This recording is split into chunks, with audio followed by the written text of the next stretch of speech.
care of the people that are around us, and that's really ingrained in the culture of Tricor. Pioneer fans, make sure you download UW-Platteville Athletics official mobile app. Go to Google App or the App Store on your mobile device and download the Pioneer Athletics Game Day app today. Look for the orange icon with the pickaxe logo. Keep up with your favorite teams, watch games, get stats, scores, notifications, and much, much more. Download the Pioneer Athletics Game app today.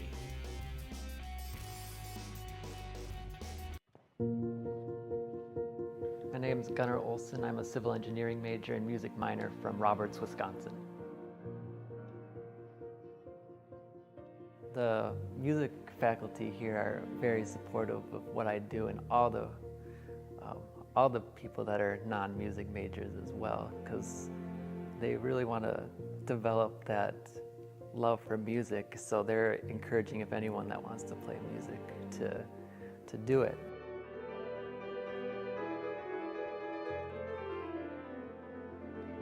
They're very flexible with your schedule, and I know my piano teacher always asks how my projects or how my exams are going in my engineering classes.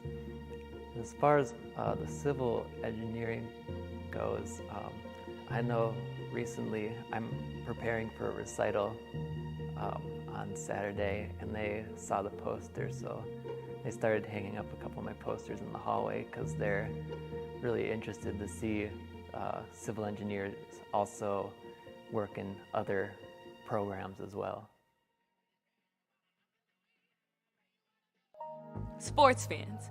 We pack stadiums, arenas, and local gyms every day. And every sports fan is uniquely human. Seeing each play with your own eyes, triggering your own emotions. And as humans, we won't agree on every call, but we can act with empathy and consideration. So put yourself in the official shoes. Be more than a fan. Be officially human.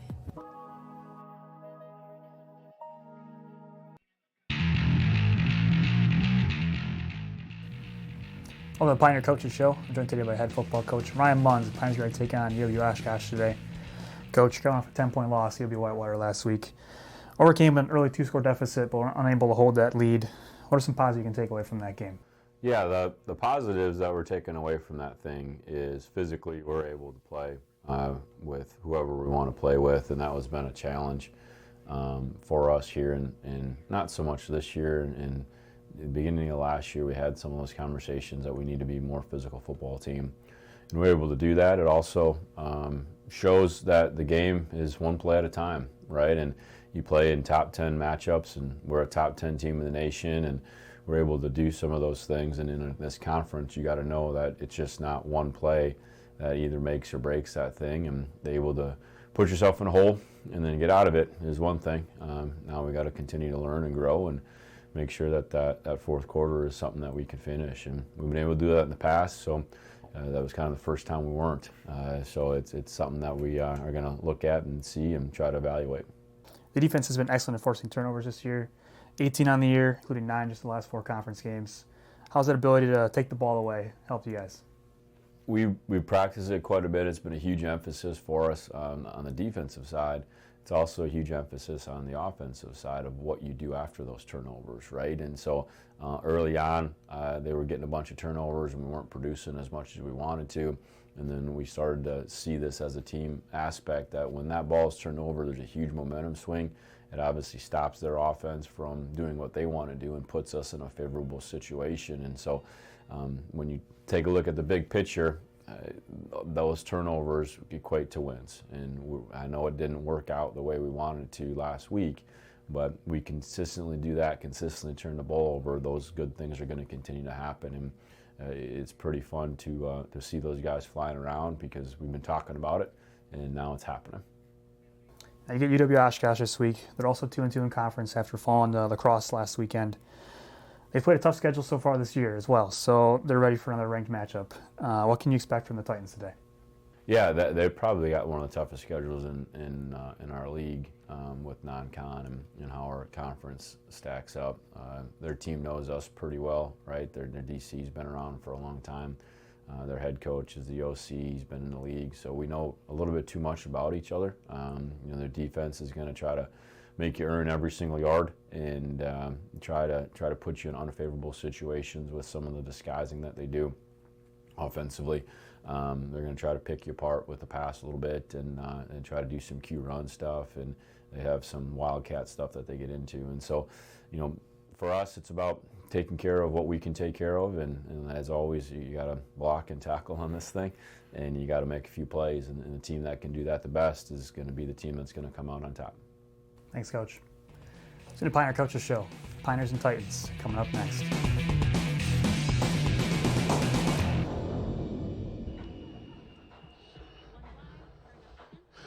From Ralphie Davis Pioneer Stadium and Butch Ladle Field, it is Pioneer football time here on the WIAC Network. Jimmy Kuska here with you, Wally Trouton to my right.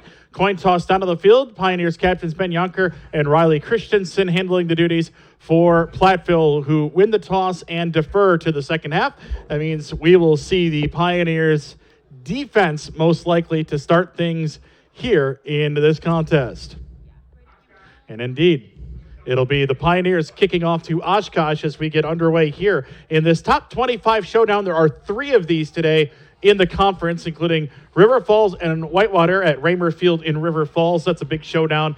And then you've got Stout and La Crosse in Menominee today as well. So you look around the conference today, Wally, this is moving day in the conference. Who are the teams that are going to make the postseason? Today's going a long ways in figuring that out. I'm going to go back to say, you figure that out, because there's no way I can figure that out. Not in this conference. I got to figure it out as a top 25 voter for D3 football. And I got to tell you, every week I put the 6 WIAC teams in a bag. I shake them up. I spill them out, and I just kind of put them in the order they fall out right now. So well, that's probably as good as you're going to come up with, because these teams are about as equally well-balanced as you could imagine, and they're all deserving. So the Pioneers will be set to kick it away here against the Titans, who, as you heard from Coach Munz, have played an incredibly difficult schedule this year. You look at the teams they played. They opened up with a win over Linfield, ranked 16th at the time. They played North Central and are one of the teams that actually fared pretty well, considering that North Central, since that game, has won games with scores in the 60s and 70s. They lost 45-14 to the consensus number 1 team in the nation. They also had a win over Roosevelt and also defeated River Falls, a team that beat Platteville earlier this year. They also defeated Eau Claire. They have losses to La Crosse and Stout. So for these 2 teams, if they have any postseason aspiration, it is a must-win game today with 2 losses already in the conference. Well, that puts Platteville really in the same boat. It's really a must-win for them as well, again, because of the 2 losses, to River Falls and Whitewater. So both teams 2-2 in the conference. For Platteville, likely means winning out because they play Stout and Eau Claire to follow. And here is the kickoff. It is deep from Mobley, and it is all the way to the goal line where it is going to be taken out on the return and decked at the 16, fired up, hopping out of the pile there with the big pop is Braden Knoll. The return made by Jackson Brush. Really a nice job by the coverage team on that one to get back over there. It looked like he was going to have a little room to run, but it closed up real quick. So the ball will be back at the 17-yard line for the Titans, who we talked about in the pregame show, 370 yards of offense per game, but about 260 of those through the air. Not a team that runs the ball as well as some of the other teams they've seen this year. Ben Alowski is one of the leading rushers for the team, and they are going to hand it going right side on a sweep, and they'll pick up good yardage. And that is Jake Shutter, who gets about 5 yards on the carry. It'll be second down. Well, one of the things that kind of helped on that is some of the window dressing before with all the motion that they set up out there, and it gave them a chance to get a few more bodies out in front. Schwalbe, the ball carrier, the wrong number 7 on the roster. Schwalbe with the ball there for a 6-yard pickup, 2nd and 4 coming up here.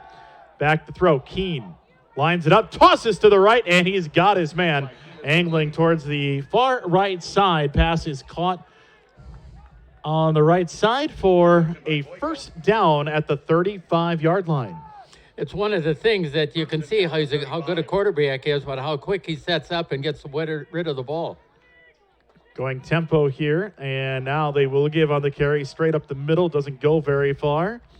And it'll be second down coming up after the short gain of 2 on the rushing play up to 37-yard line. Well, that's one of the things that you've got to do everything you can to try to put pressure on the quarterback.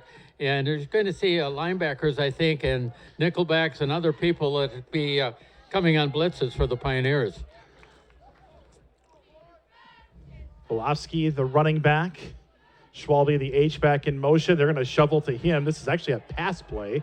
And it's going to go for negative yardage. A big hit out in the open field as the Pioneers take care of the stretch play with a great tackle by Nedelkoff in the backfield. Loss of 1. It'll be 3rd and 11. A lot of pressure that was put.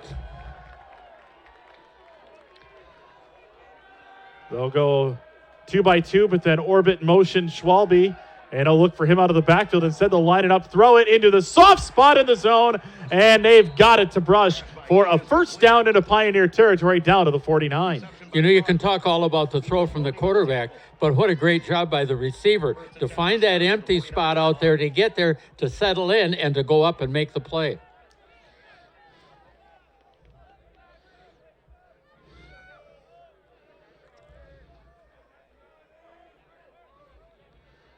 So here is Keene, who will drop back to throw. Gets past one would-be rusher, throws it too high on the ladder for his target out of the right side, and it'll be 2nd and 10 after the incomplete pass. Well, that was all. The incomplete pass was set up by the fact that the Pioneers had some very, very good pressure that came back in on that. I believe that was Salmons that put the pressure on. Boy, the Pioneers front line getting after quarterbacks this year, they've done a really good job of controlling the line of scrimmage in a lot of the games, especially here at home where the Pioneers haven't lost yet this season. Their losses have both come on the road. They have 2 wins on the road and 2 losses on the road. 3-0 here at Pioneer Stadium. Here's a rush play on a direct snap that gets nowhere going to the left. Not even sure he got back to the line of scrimmage. They're going to say he just barely did on the carry. A great job by Ollie Hughes getting back over there, but Riley Christensen was there to help him out. So that was L.J. Dagan who gets the carry. And now it'll be 3rd down and 10 from the 49. Keene back in at quarterback, 2-by-2 set. Keene, the former Wanakee Warrior, senior, back to throw. Steps up, throws it on a crossing route, and it is incomplete as Brush can't hang on. It'll be 4th and 10, and we see mass substitutions coming in for Oshkosh, which typically indicates punt. Now they huddle near the sideline, and now the mass substitutions come out. And the punter indeed is on the field. It'll be John Abernathy, the junior out of Valdez, North Carolina, back to punt it. Burnett back to receive it for the Pioneers. Pioneers' top kick returner suffered a major injury early in the year, Carter Olson. Here's the punt. Low, wobbly punt is going to be fielded at the 15. Burnett is going to run into one of his own blockers and gets 4 yards on the return. Pioneers will start at the row 19 with 11:34 to go in the first quarter. One of the things I like with Burnett back on there is he's kind of a Mr. Electric. You really don't know what's going to happen with him because it can be anything, especially leaping and everything else that we've seen him do. So the Pioneers on offense for the first time in this contest. Uselding claps the hands, and he will hand to Bangstead, who will take it off the left side, spins his way forward, picks up 5. It'll be 2nd down. Yeah, that's a good start. One of the things that if you're going to run the ball and have any success in a game, you would first down, you would like to get at least 5 yards running the ball.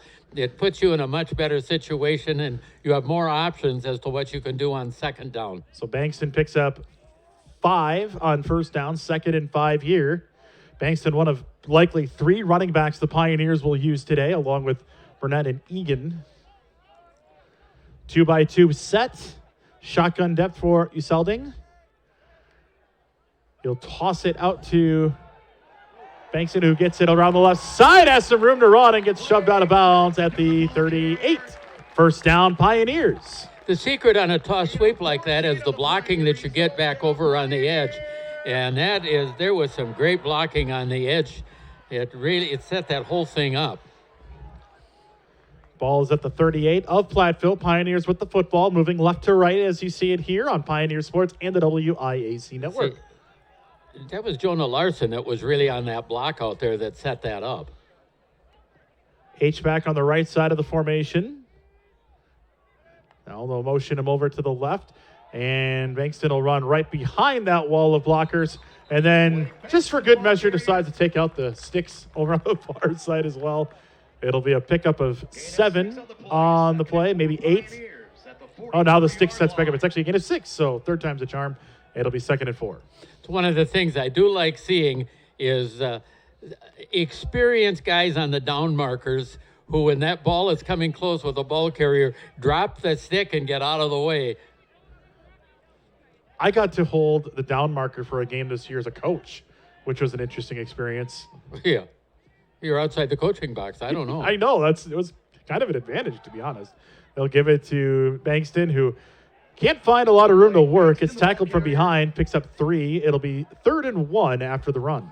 It's one of the things about the Panera offensive line blocking for the run was right there. I mean, that was a play that was all bottled up. And all of a sudden, he still gets 3 yards or 4 yards on it. 3.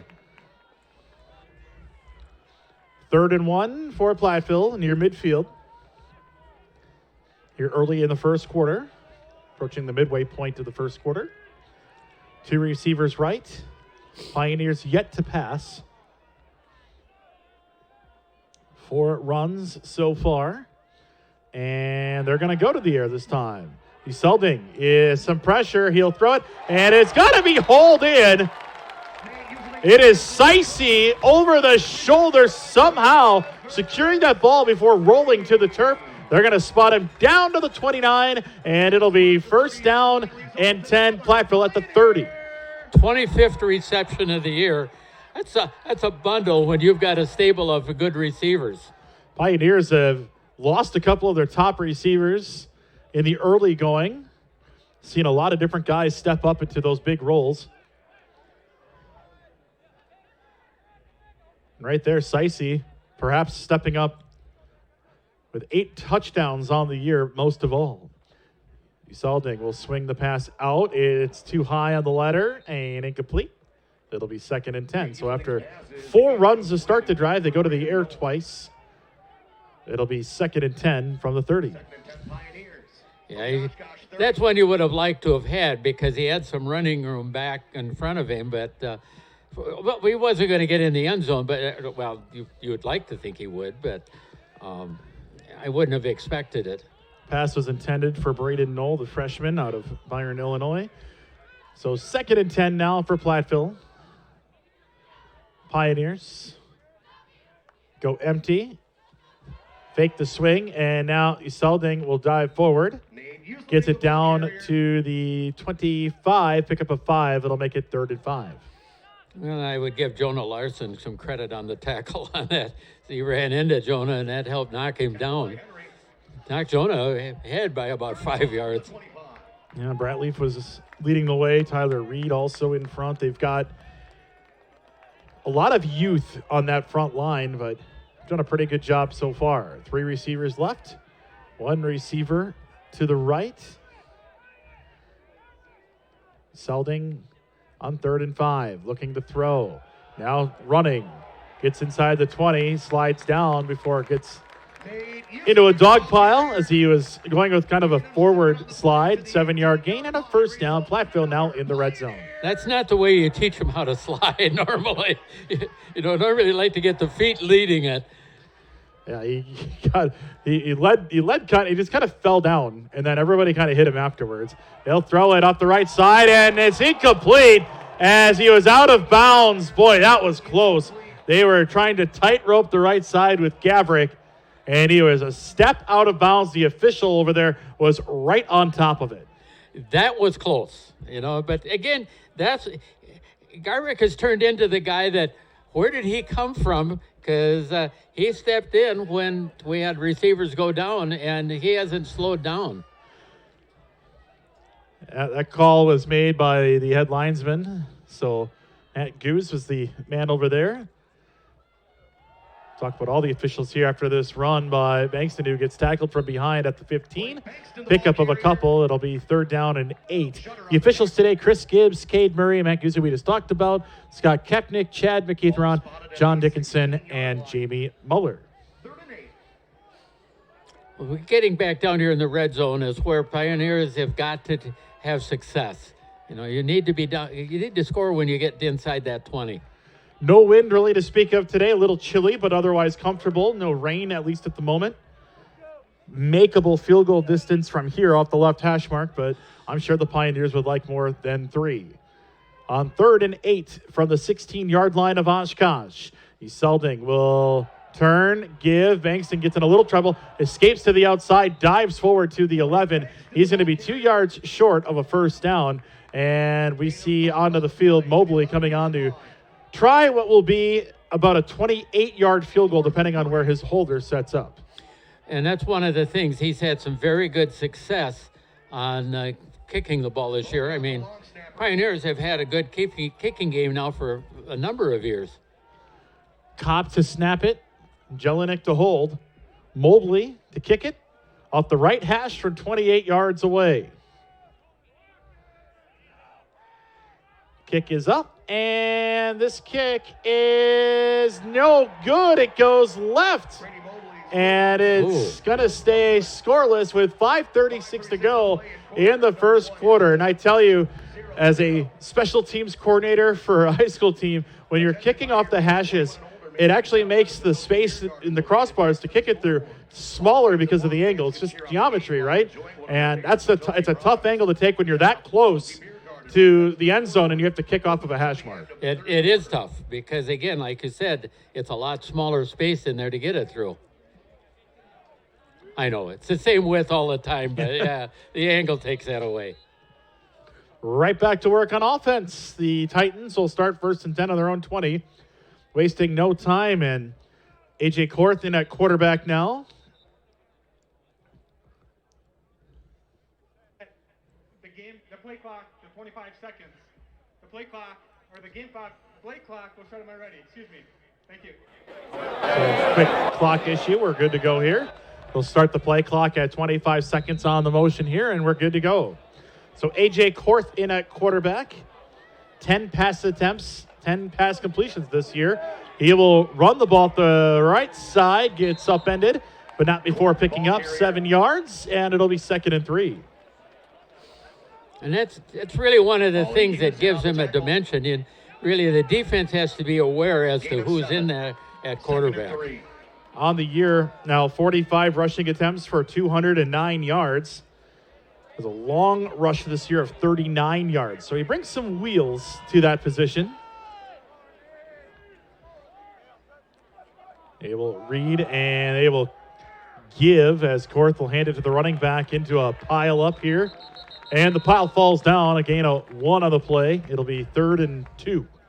That looked like one of those scrums you see in the old yearbooks from maybe about 1920. I thought I was watching Platteville rugby there for a minute. Looked like a good old-fashioned rugby mall right there, moving around. Korth still in at quarterback on 3rd and 2. Sure, they're thinking a read option play with him. They will give, and they'll stretch for the first. Boy, that ball was out to the 30, and the officials are marking it on the line. That would be enough for a Titans 1st down. I'm going to say it all depends on where they set the ball down. Well, they both ran in on the line. If it's on the line, it's a first, and it is on the line. It is a 1st down. Yep.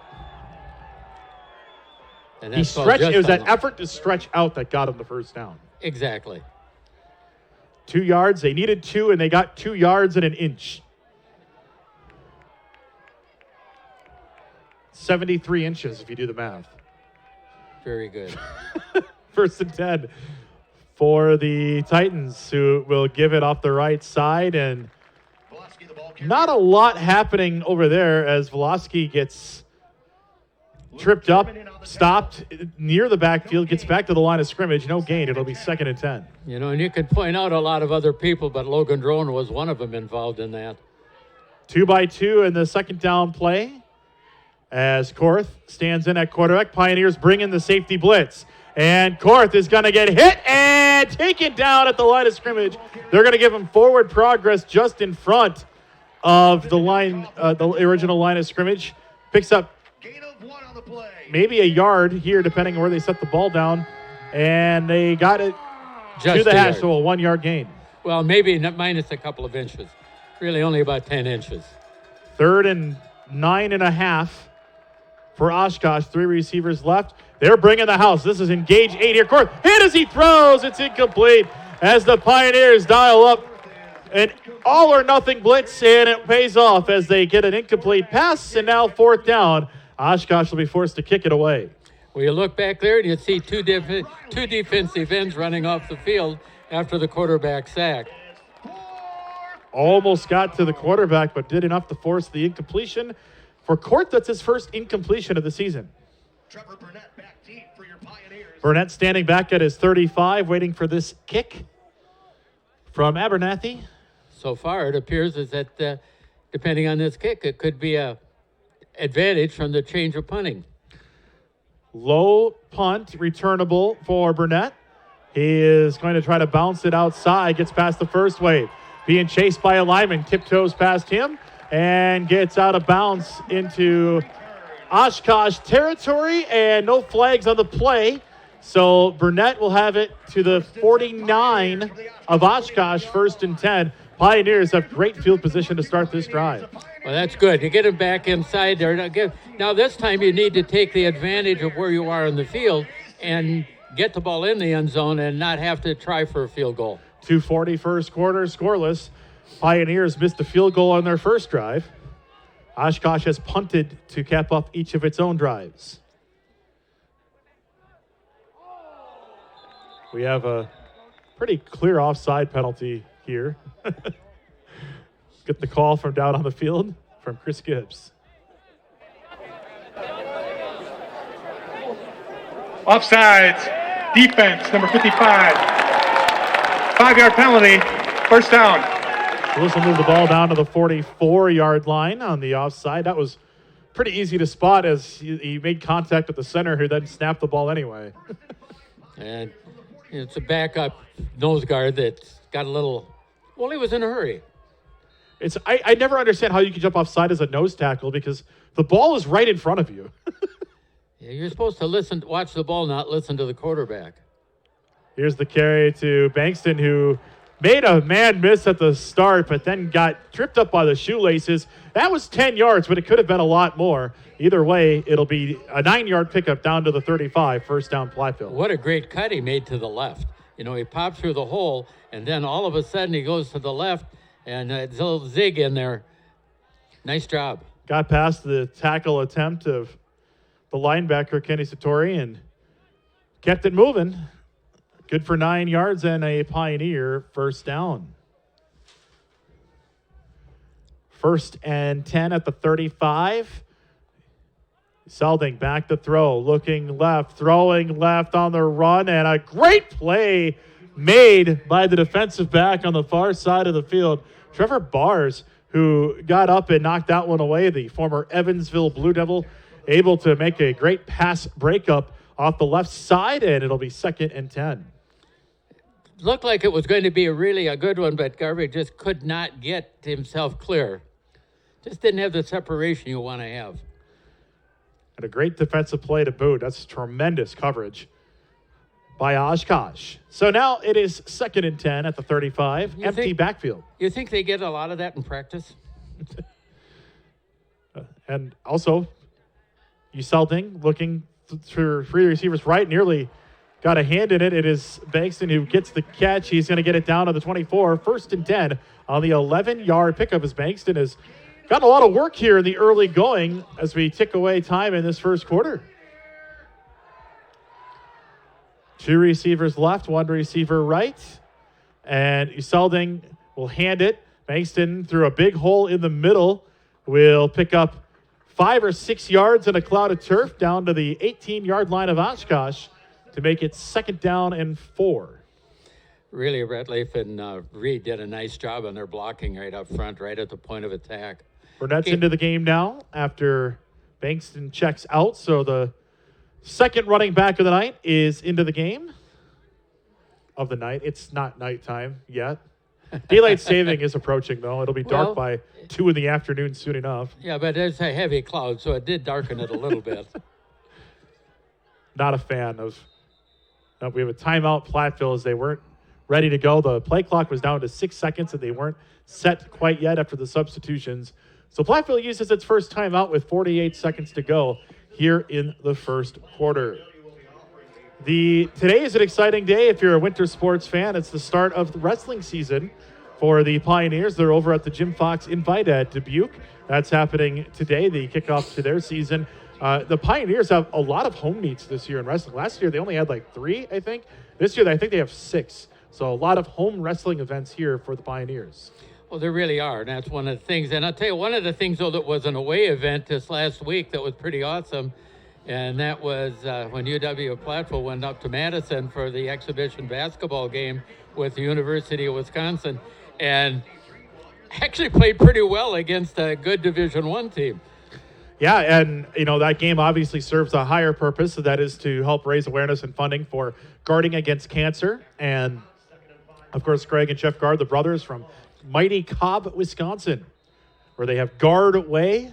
They have a sign, a road named after them there.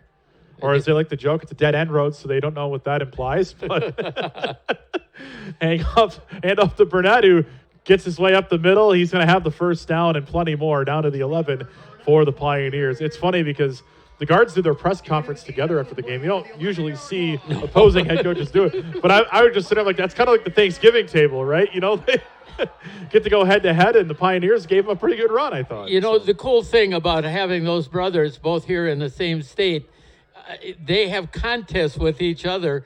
Well, who's going to win the most games? Who's going to have the best percentage? It's great. 1st and 10, Pioneers at the 11. Burnett still the running back. Uselding the quarterback.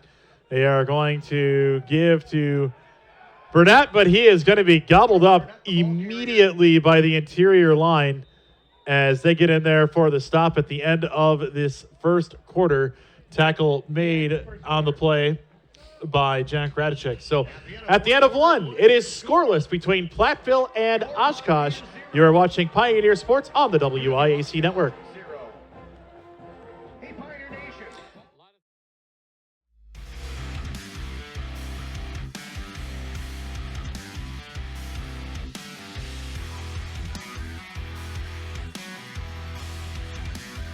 My name is Caleb Thornton. I am a computer engineering major. So in this project, we are implementing a smart microgrid environment in which we have a group that is trying to break down the communication protocols so that they may attack it, while my group is working on picking the best protocols based on their cybersecurity options to defend against those attacks. So it is important that we are able to identify these threats that could lead to these power outages, which could save millions of lives every year. This is a really cool experience for anyone just because of the hands-on experience you get.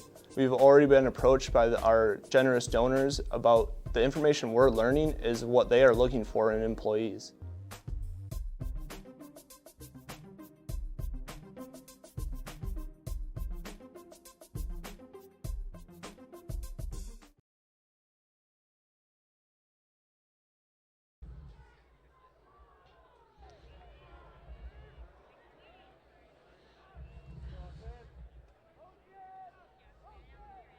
Welcome back to Pioneer Stadium. Start of the second quarter. Uselding to throw on the first play of the quarter. Rolling out, throwing on the run. Misses Burnett to the left over his head.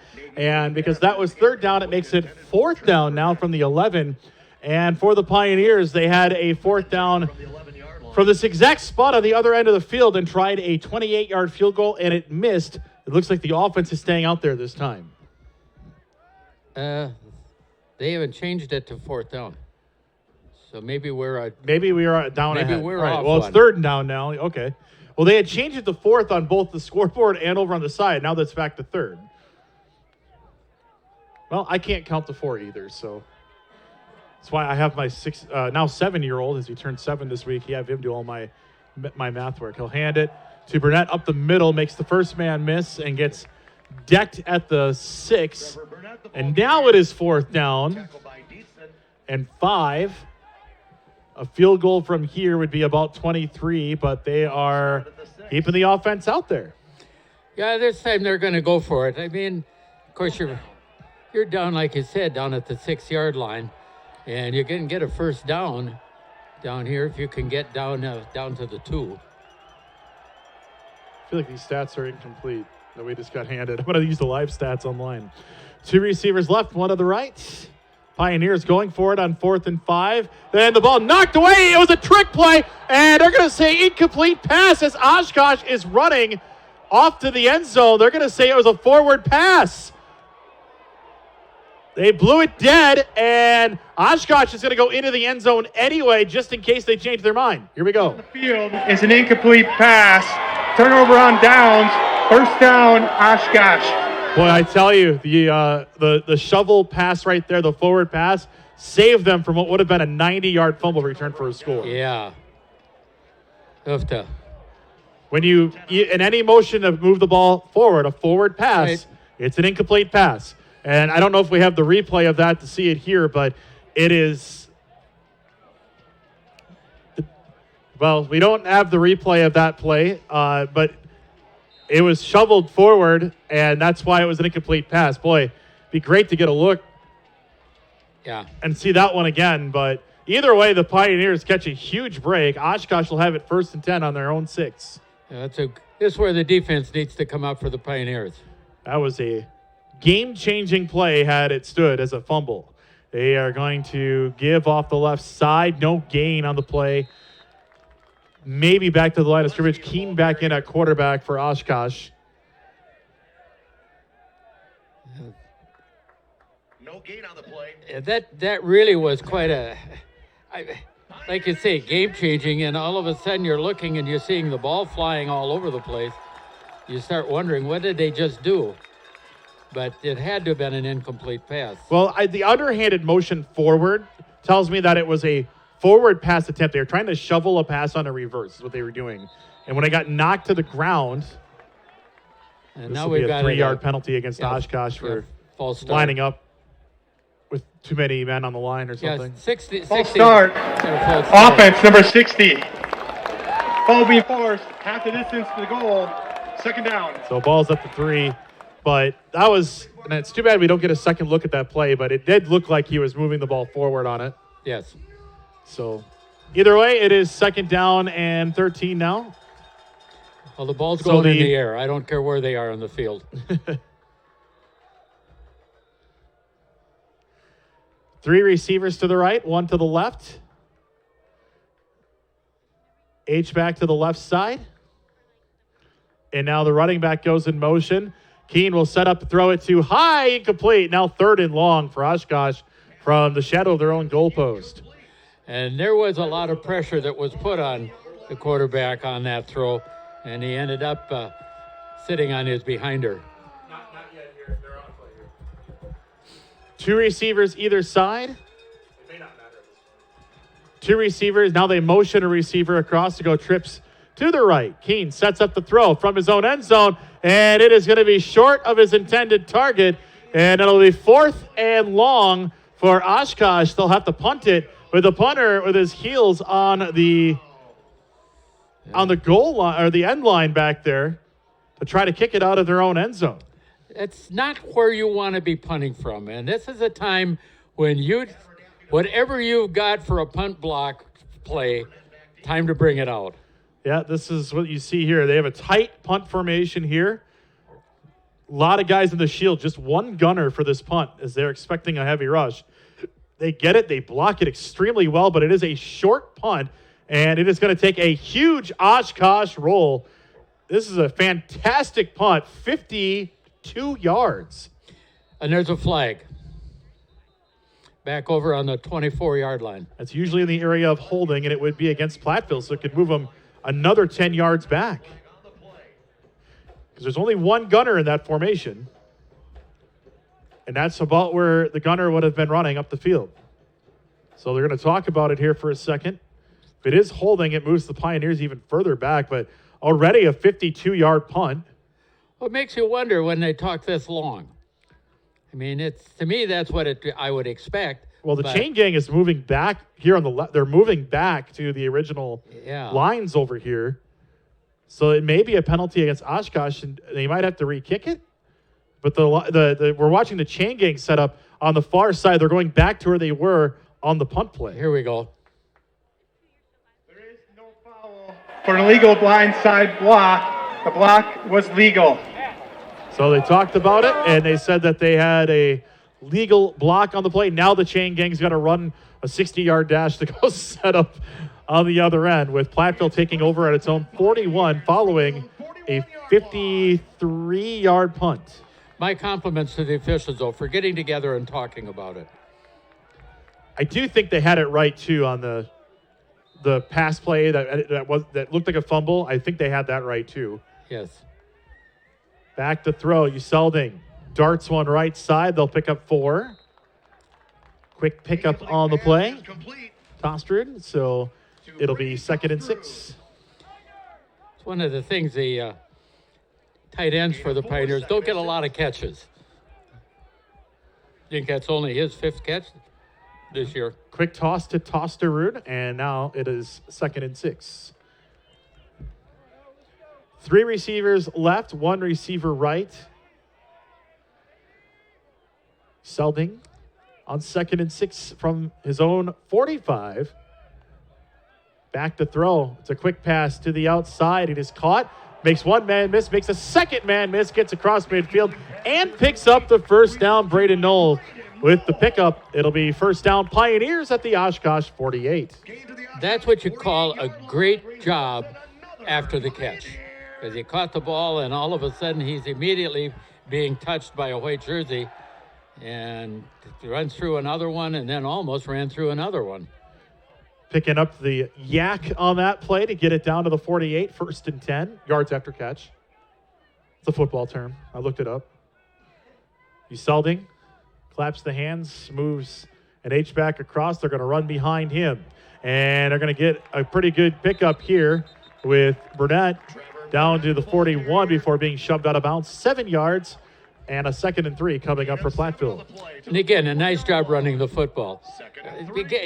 I still think he is the Mr. Electric, because when you're looking for a little quickness, a little speed, he brings it.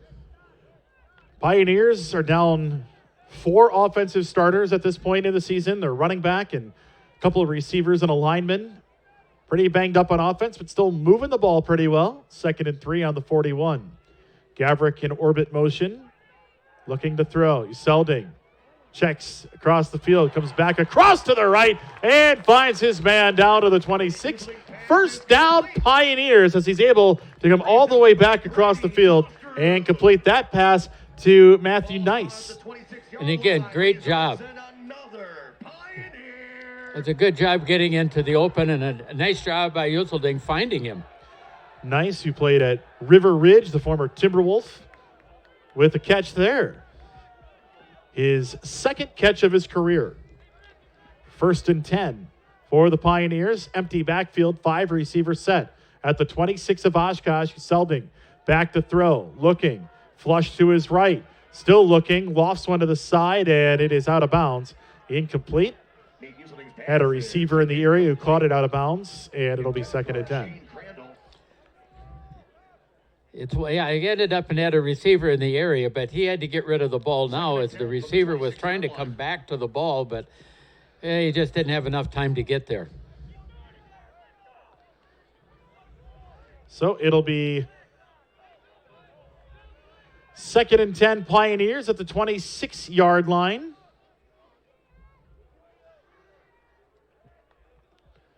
Back is Uselding to throw, rolling to his right, throwing to his right, finds his receiver who gets it all the way to the 1. Came all the way back across, finds Shane Crandall and moves it from the 26 down to the 1 of 25-yard pickup. That's one of the things. And again, Crandall has not had a lot of receptions. Again, not being one of the guys who was there at the beginning of the year. But again, you're finding that these other receivers are still pretty darn good. Very deep at the receiver position are the Pioneers.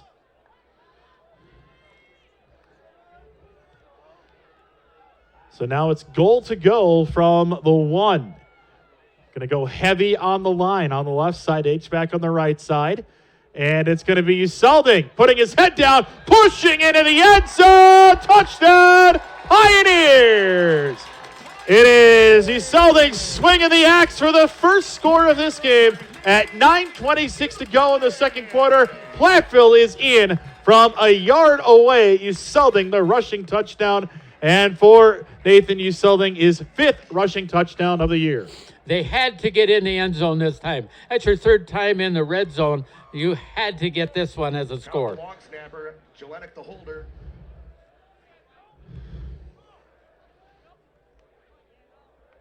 Here's the kick from Mobley, and it is good. 7-0 Platteville, 9:26 to go in the first quarter. That touchdown is brought to you by Nick's Public House Community Fund. You know, we talked earlier about a lot of the different things that are happening and how busy it is here at UW-Platteville. But even today, Pioneer Cross Country is up in Oshkosh for the WIAC Championships. Wrestling is over the river in Dubuque as they kick off their 25-26 season today at the UD Invite. The Jim Fox Invite, yeah, that's a good matchup. That's a good one. And volleyball is down in Chicago in a triangular with the University of Chicago and North Central. And after today's game, the Pioneer women's soccer team wraps up the regular portion of their season with a home game against UW-Eau Claire at 6 p.m. Basketball gets started next week, so we are right on into winter sports. The men's home opener is a week from tomorrow. So like next weekend, I got football Saturday, basketball Sunday. Well, what else were you going to do? My whole weekend's planned for me. Yeah, I mean, did you have anything else? I have nothing else to do. I'm gonna sleep somewhere here at the campus, I think. The athletics office has a spare desk, I'm sure. Maybe they could roll out the wrestling match and you can sleep on one. Mobley's kickoff, high and short, and return from the 13-yard line. And boy, he gets just absolutely stonewalled at the 23, maybe the 24, where they walk it out. But a short kickoff, return of 10 yards will give Oshkosh the ball at their own 23. With 9:21 to go in the second quarter, and Platteville up 7-0. But Wally, as you said, 2 opportunities to get down inside the red zone and came away with a missed field goal and then a 4th down play, a shovel pass play on what looked to be a jet sweep kind of play, and the ball was knocked away incomplete on their second red zone trip. 3rd one, they punch it in and score from a yard away. Off of the 24-yard line, it'll be Keene who will hand it off. Bit of a delayed handoff, and they'll pick up a few off the left side.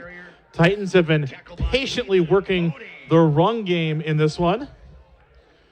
And Bodie will get the stop on the running back. 2nd down coming up after Lasky picks up 3. You know, and we talk about a lot of young people on the offense, but there's quite a few young people on the defense here as well. At the start of the year, there are only 7 seniors in the entire 2-deep for the Pioneers. Very young team this year.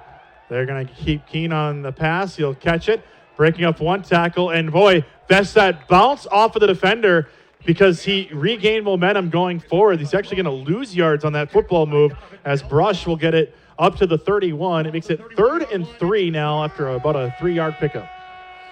Well, he ended up getting Pioneers kind of fooled a little bit because there was nobody over on this side when he threw the ball. You know, he probably could have ran and got that far. Pioneers looking for a little defensive magic. The student section in front of us, they're all in the wizard robes down here. That's pretty awesome. I love the coordination down here. Hey, you like it when it all comes together. 2 receivers to the left for Keene, and he'll step back to throw. He's got a man wide open, hits him in stride to the 25-20, to the 10, and walking into the end zone. Touchdown, Hunter Gibson. And Oshkosh has answered right back. That was not his first choice as a receiver initially. It's just he saw him break loose and laid it out there. Is an RPO because he waited in the backfield, watched it to see if the play would develop. He actually stood there. They stood still for a second in the backfield. Then he decided to pull it out and throw it deep.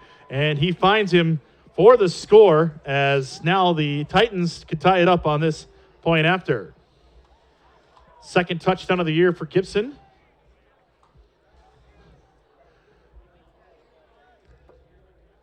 So a touchdown, and now the point after to tie is up and good. And we are tied at 7 with 7:51 to go as the Titans tack on the point after the pass play. Hitting for a long gain, and then Veratreyo with the point after to tie it up at 7.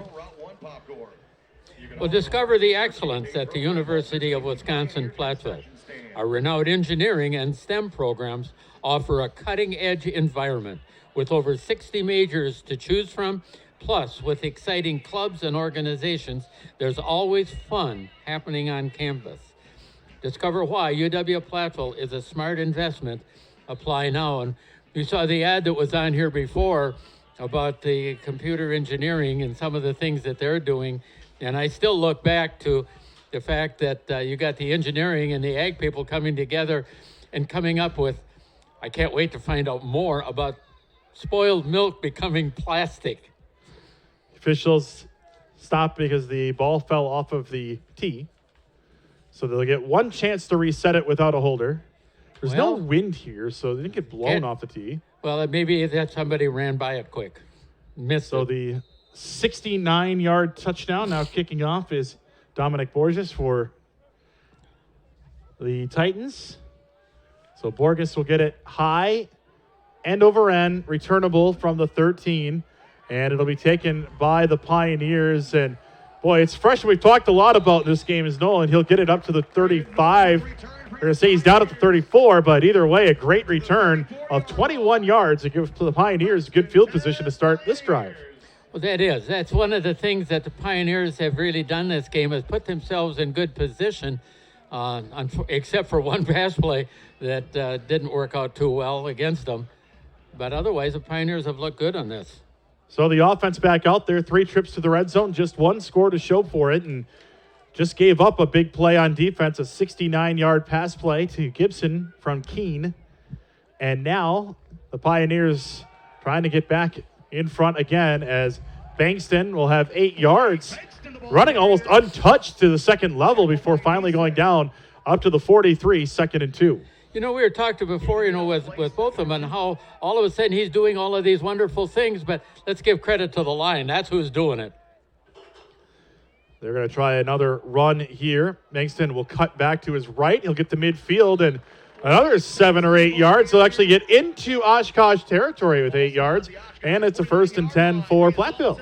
I mean, yes, they're doing their blocking at the point of attack like they expect them to and all that. But it's the guys that aren't at the point of attack that are making the effort, allowing these running backs to gain the yardage. At the 49, it is 1st and 10. This is where the Pioneers, they get into plus territory. And in one of these first couple of downs, this is where they've been known to just take a shot and see what they can get. Moving the ball pretty well, though, on the ground. 2 carries for 16 yards. And they're going to stay on the ground, and I'll give it back to Bankston, who breaks the tackle, stays on his feet, and he gets inside the 40. Boy, if he gathers himself a little quicker, he might be off to the end zone. Either way, pickup of 13 down to the 36, 1st down Pioneers. And that's one of the things. This is something I was expecting to see, that the Pioneers were going to take off running the football, and that's what we've seen so far in the first half. On a crisp November day here in Platteville, precipitation has held off thus far. Continue, please. Not much wind. Temperatures in the mid-40s today. Back to throw. Stelding looks, steps in, throws across the middle. Has his man Crandall inside the 20. He'll be decked at the 19. Another 1st down Pioneers, pickup of 17.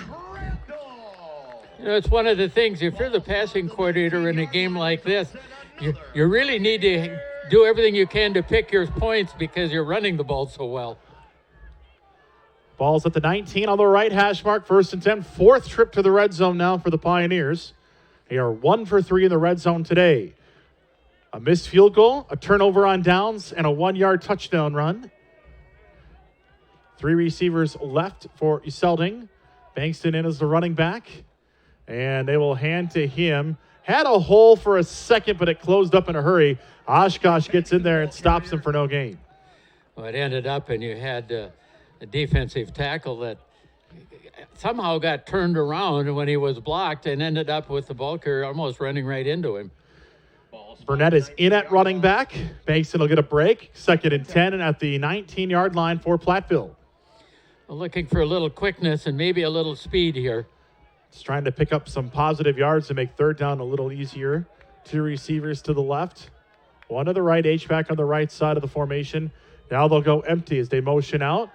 Selding will throw, looking for the end zone. It's up for grabs, and it's incomplete, but the receiver was tackled before the ball got there. There are multiple flags out on the play, and this will move the ball forward from the 19.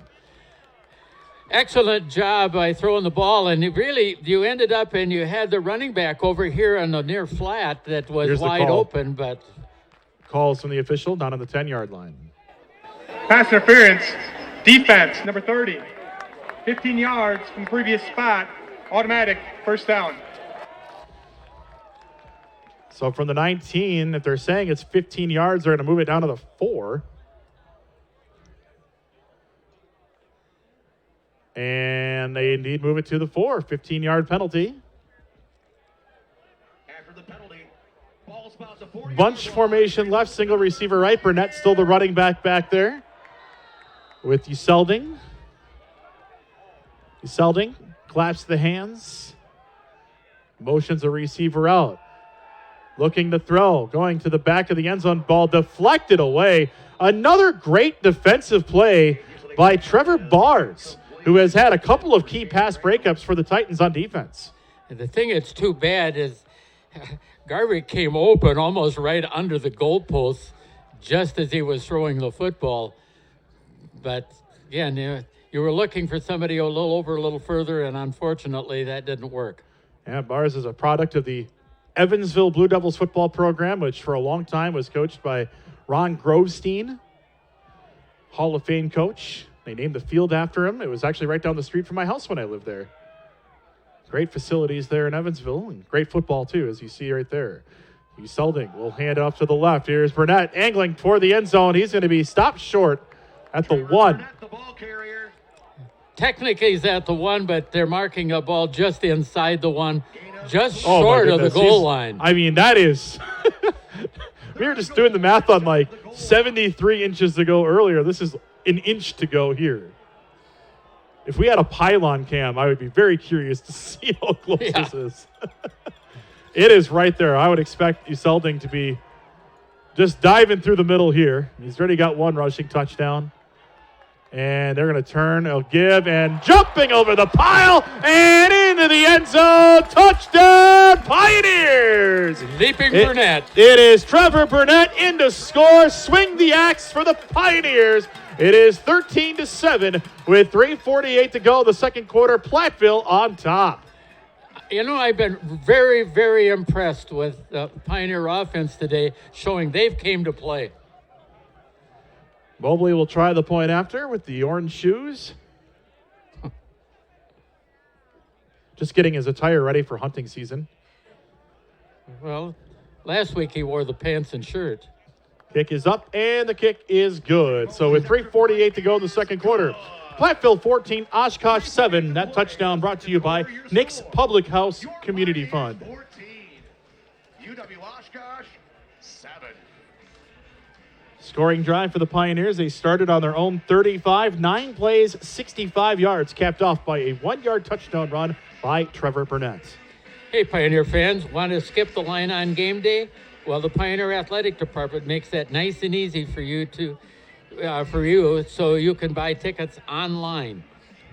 Just go to letsgopioneers.com and click tickets, You can buy all of your home fall ticket events and use the scan code on your mobile device when you get to the gate. It's as simple as that. Let's go Pioneers.com to buy tickets today. People sitting outside the fence at the top of the hill, that's all they needed to do to get in is go buy those tickets. You got lawn chairs setting up behind the fence up on the street there. Well, when this stadium first opened, we lived just across the park from here, and our whole neighborhood would come over here with lawn chairs because the trees weren't growing up, and we had a beautiful view. The fun part was listening for George Christ because you would hear him because his voice boomed throughout the whole valley. And you could probably identify all the trees up on that hill too. Well, we went through that here a couple of years ago. Yeah, we did. We named all the shrubbery. There's some bright red bushes, I guess. The burning bushes? You'll have to tell me the name again in a second after this return. Off the 6-yard line, Oshkosh will set up the return, and Brush is going to be stopped at the 18-yard line. They're going to move it to the 19, where they landed with the football, and that is where Oshkosh will start an offense 1st and 10. I mean, we got into that discussion about how we have these nice arborvitaes down here in the end zone. But we get these bright red shrubs up next to the Butch Lytle Field sign over there. That's what they are called, burning bush. Oh, okay. It's appropriate. Well, why not? It's always nice when the bushes and the shrubs are named. So they're not. You can't see it on the camera right now. You just see the junipers on the wall there, but there's some bright red shrubbery around. You're up to junipers now? We have one in our yard, so. Back to throw is Keene. Plenty of time. Ball is tipped and still caught out on the outside, and they'll pick up a few yards as Velosky will get a couple up to the 22, a 3-yard pass play. It'll be 2nd and 7.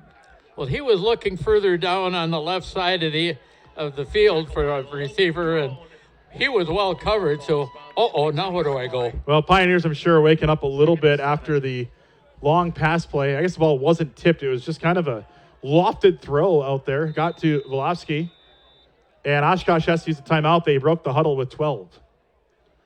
Well, maybe they take a timeout. This might just be a penalty. Legal substitution. Yep. Offense. 12 players broke the huddle. 5-yard penalty. 2nd down. Yeah, I was going to say they either took a timeout or they're getting a penalty for 12 guys in the huddle. As they had one guy sprint to the sidelines out of it. So 5-yard penalty will move him back. I'm just looking at where the ball is. After the penalty, the ball is spotted at the 17-yard line. And they go wholesale substitutions here too. Wait a minute. Okay. So they moved it back after the 3-yard gain. 5-yard loss. It'll be 2nd and 12 from the 17. Just under 3 to go until halftime. They have the 2-minute break and all 3 timeouts. Plenty of time for Oshkosh here. So they will drop back to throw. Keene, comfortable in the pocket, plenty of time. Rolls, throws, and it is nearly picked off as it goes into traffic. And it'll be 3rd and 12 coming up for Oshkosh. Clock will stop on the incompletion. That was could have been real interesting. That was very close to having a pick. Yeah, Gavins was on it, and everybody thought that one was going the other direction. Keene now to throw. Ball is thrown across the middle. Somehow hauled in by Velosky, and they're going to spot him down right at the sticks for a 12-yard gain.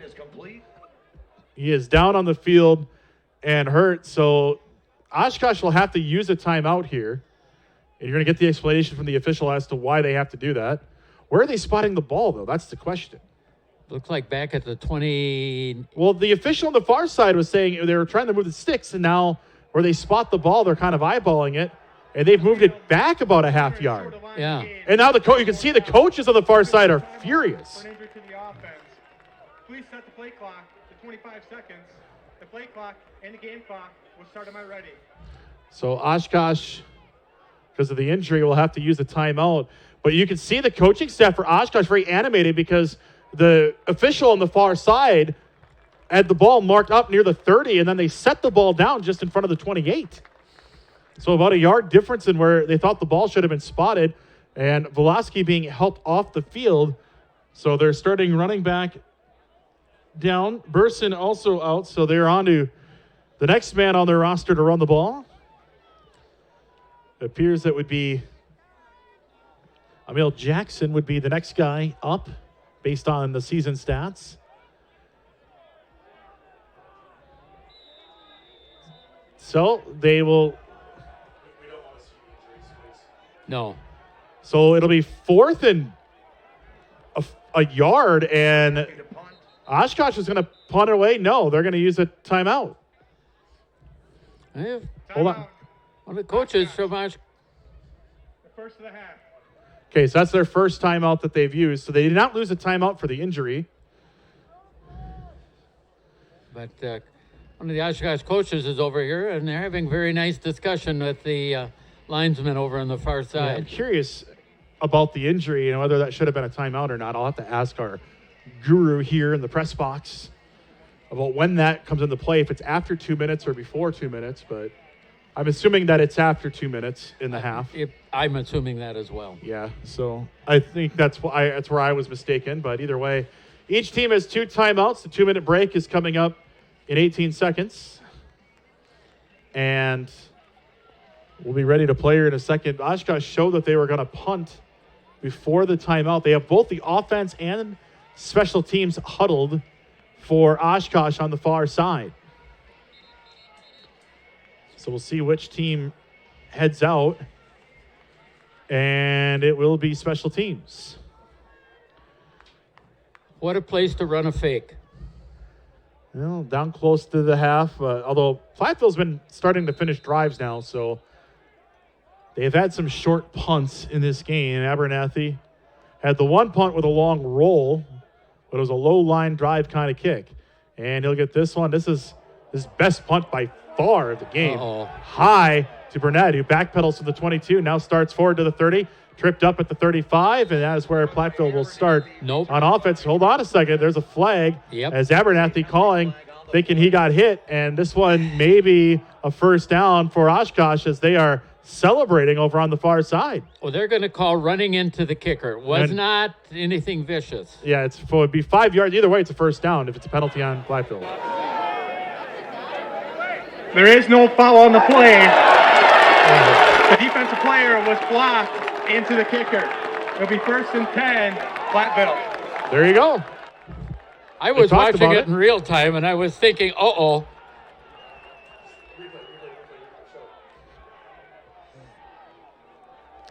We're going to take a look at it here. Yep. Oh, he was jumping. And look, he even thought he got called for the penalty. They're going to say that was being blocked into the kicker right there. Boy, that's close. Bang, bang. But the Pioneers now twice have been the beneficiaries of a big play like that going their way, along with that incomplete pass that could have been a fumble return for a touchdown for Oshkosh. And now in 1st and 10, Platteville from their own 36 will hand it left side, and Bankston will spin his way forward to about the 45, and we have reached the 2-minute break with Platteville leading 14-7 over Oshkosh. Pioneers will have 2nd and 1 on their own 45 on the other side of the 2-minute break. And we're going to look for something good happening with the Pioneers as we come back in the last 2 minutes of the half. You know, at UW-Platteville, we're not just shaping minds, we're building futures through our renowned engineering programs, state-of-the-art labs, and interesting leading opportunities. We graduate the 2nd largest number of engineering degrees in Wisconsin and a 95% job placement rate. We're developing leaders who drive innovation at top companies worldwide. And with nearly 60 majors, including computer science, forensic investigation, business, education, and agriculture, there's something here for everyone. It's not all work and no play. UW-Platteville offers 180-plus student clubs and 816 acres of beautiful green spaces. Discover why UW-Platteville is a smart investment. Apply now. UWPlatt.edu if you're so interested. 2 receivers right, 1 receiver to the left for Uselding, who is back to throw. Rolling, now stepping up, winds up, tosses right, and a diving attempt made, but no interception happening there as diving for the ball was Chad Gehrig. It'll be 3rd and 1 from the 45, their own 45 for Platteville. Well, that was a case of throwing the ball away, is really what that was, because he didn't see a situation he liked to throw the ball into. So Platteville with the ball. They have 2 timeouts and 55 yards to go to the end zone, but have to convert on 3rd and short here. 2 receivers to the right. Sicey in the slot at the top of your screen. You have 1 running back in the backfield to help with Iselding, who is back to pass. He'll throw it left for Gavrick, who can't hang on. Bars was in coverage over there, and no flag on the play. It'll be 4th and 1, and we are going to see for the first time Ben Yonker on to perhaps punt this one away here late in the first half. Yes, indeed. Yeah, and that's what you would expect to see at this point on the field, especially when you're dealing with a team that has an excellent quarterback. The 2 returners out there very quickly. You've got John Matthew and Jackson Brush back there. Yonker on 4th and 1 for the 45 to punt it away. All-American sends it high. Oh, it's a short one. Hit off the side of his foot and is going to take a sideways roll at the 30 and go out of bounds just shy of the 30. Not the punt he wanted, I'm sure, but no. Either way, it is Oshkosh football. They have 2 timeouts and the ball at the 31. So they have 69 yards to go to the end zone. They scored on a 69-yard pass play earlier this quarter. So the Pioneer defense has to be aware, especially with only 1:38 on the clock here in the first half. That's an eternity in college football, especially with 2 timeouts. Oh, you know it. So Keene will get things started. 2 receivers right, 1 to the left. We'll have a backup running back in after an injury to Velosky. He's going to be hit, and he's going to be sacked! Dropped by Elijah Krantz all the way back to the 20. A loss of 11 on the play. Great job by Krantz on that blitz. He came through and was able to get off the block and put a lot of pressure, and, of course, eventually the sack. Well, he had him in the grasp and took him down very hard at the end. They let a lot of time run off here. 1:10 and counting in the second quarter. 3 receivers left, 1 to the right. Platteville will get the ball to start the second half. Here's the handoff to the right side, and a decent gain of 5, but it's going to keep the clock running here.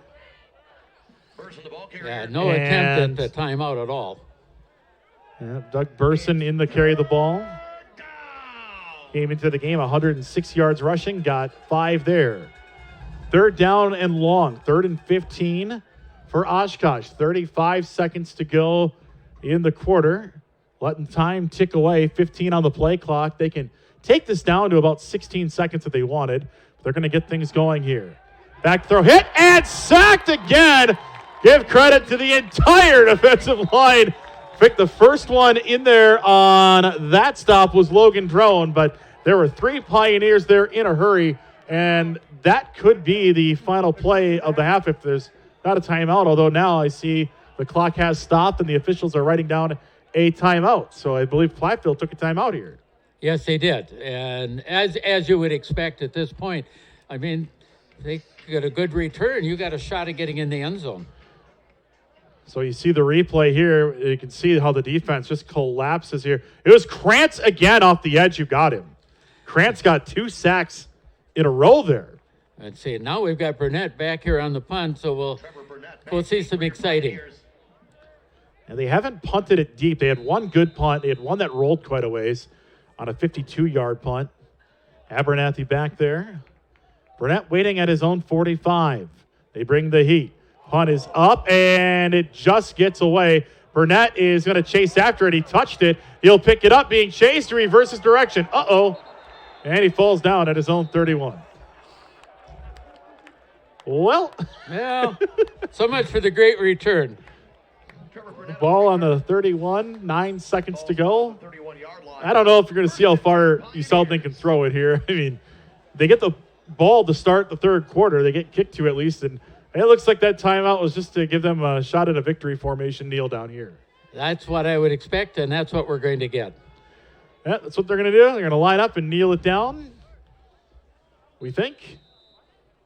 Uselding drops to the knee And that should be it for the first half, with the Pioneers leading 14-7 over Oshkosh in one of 3 top 25 showdowns in the WIAC today.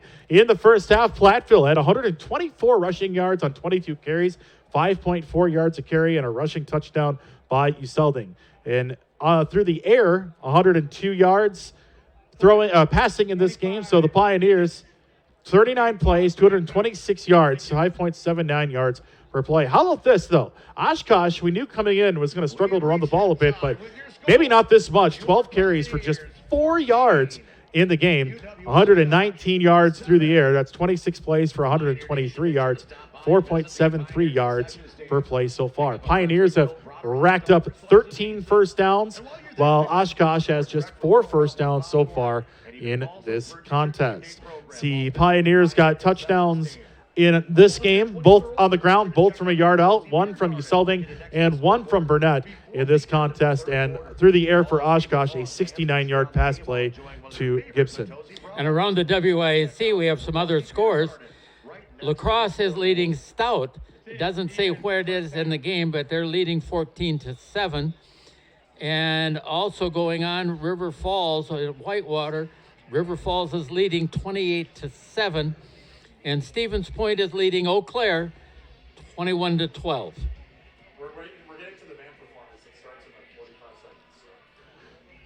Pioneers have the ball coming their way in the second half as well. They've made it to the red zone, a number of times as well. So what we're going to do is we're going to send it to break here and have some halftime activities. The halftime score, Platteville 14, Oshkosh 7. You are watching Pioneer Sports on the WIAC Took enough Network. of your time. I think you're good.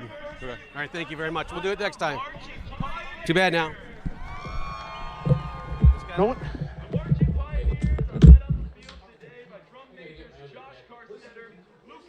Welcome to our Industry Communication Network Lab. Here, students can access top-of-the-line industry equipment for learning and research purposes. Our lab gathers students from various disciplines, including the power emphasis, computer engineering major, and cybersecurity major. They work together and learn together. Currently, we have approximately 10 students from the ECE and CSSE departments who are working on different undergraduate research projects, such as designing a microgrid for a future dairy plant and creating a microgrid cybersecurity testbed. Our lab is made possible by generous donations from ABB, MOXA, and GE, and fundings from our department, the EMS College, the university, and WISES. Thanks to their support, we can offer our students hands-on experience with cutting-edge technology and prepare them for real-world challenges in various industries. Let's look at some of the equipment in our lab. In this white cabinet, we have a range of line protection products from ABB, a global technical company that offers innovative solutions for electrification and automation. We have many high-end industrial switches from MOXA and GE and other sources here. Those switches have advanced cybersecurity features, especially designed for OT networks, which are critical components of the modern industry system. In this soundproof cabinet, we have the latest Cisco 9200 series switches and 4300 series routers, which allows our students to take the Cisco Certified Network Associate or CCNA training and certification. With these devices, students can learn how to design, deploy, and manage enterprise-level networks and gain valuable experience in network security and management. With a focus on information acquisition, transmission, and processing, this lab is preparing the next generation of computer engineers to excel in ever-evolving world of technology. Visit us in person to see our Industrial Communication Network Lab in action and meet our talented students and faculty.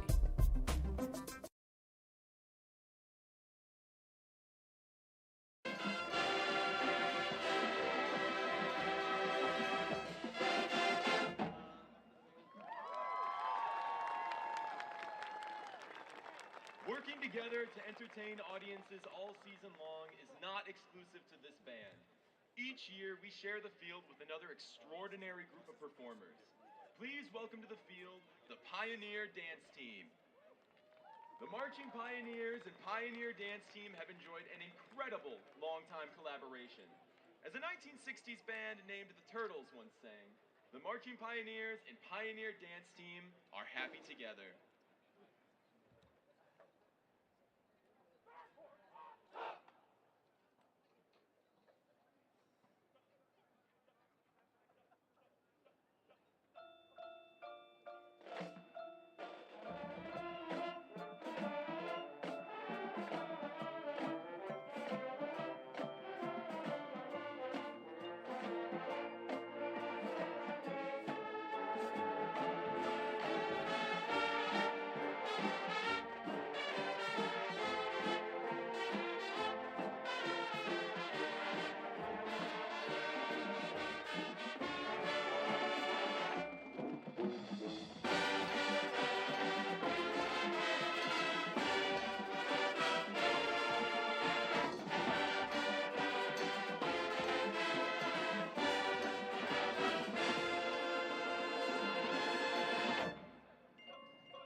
Oh, to be young again. Youth can be the source of so many enviable traits. Perhaps the greatest of these is the vitality and resilience that young people often demonstrate. At times, college students can behave as if they are impervious to danger, like they think that they are invincible. Now we will celebrate that glorious hubris in song. Here is Invincible.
Pioneers are resilient, there are days when members of the band may feel frustrated.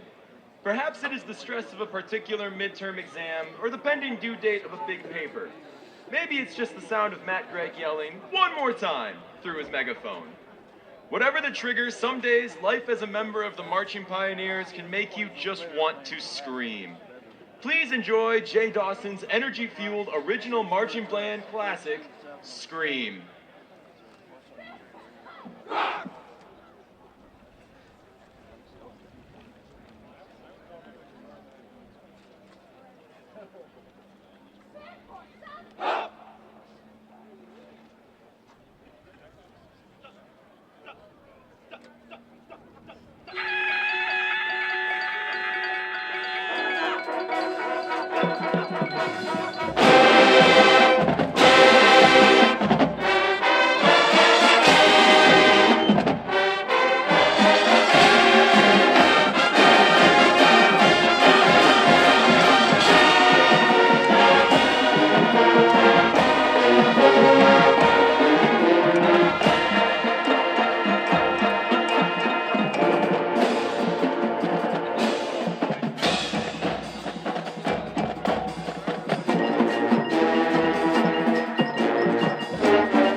Of course, even on the worst day, we love being Marching Pioneers. We especially enjoy the opportunity to participate in the best game day environment in the WIAC. Now please join us in celebrating the return of Pioneer football with the Pioneer Fight Song!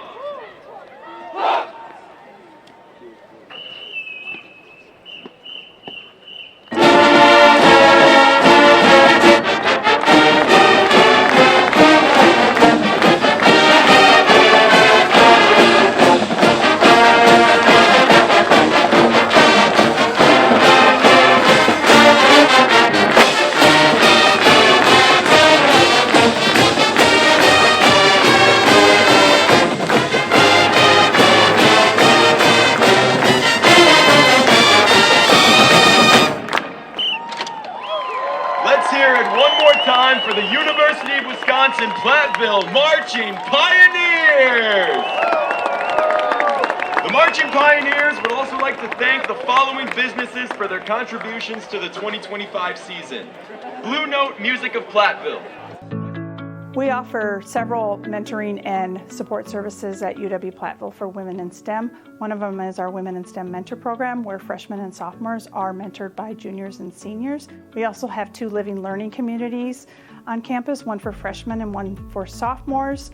We have about 82 women in those communities, and they take classes together, they go to professional development together, they do social activities together, and it's just a great way for them to meet other women on campus. Research shows that students tend to become less interested in the STEM fields around middle school.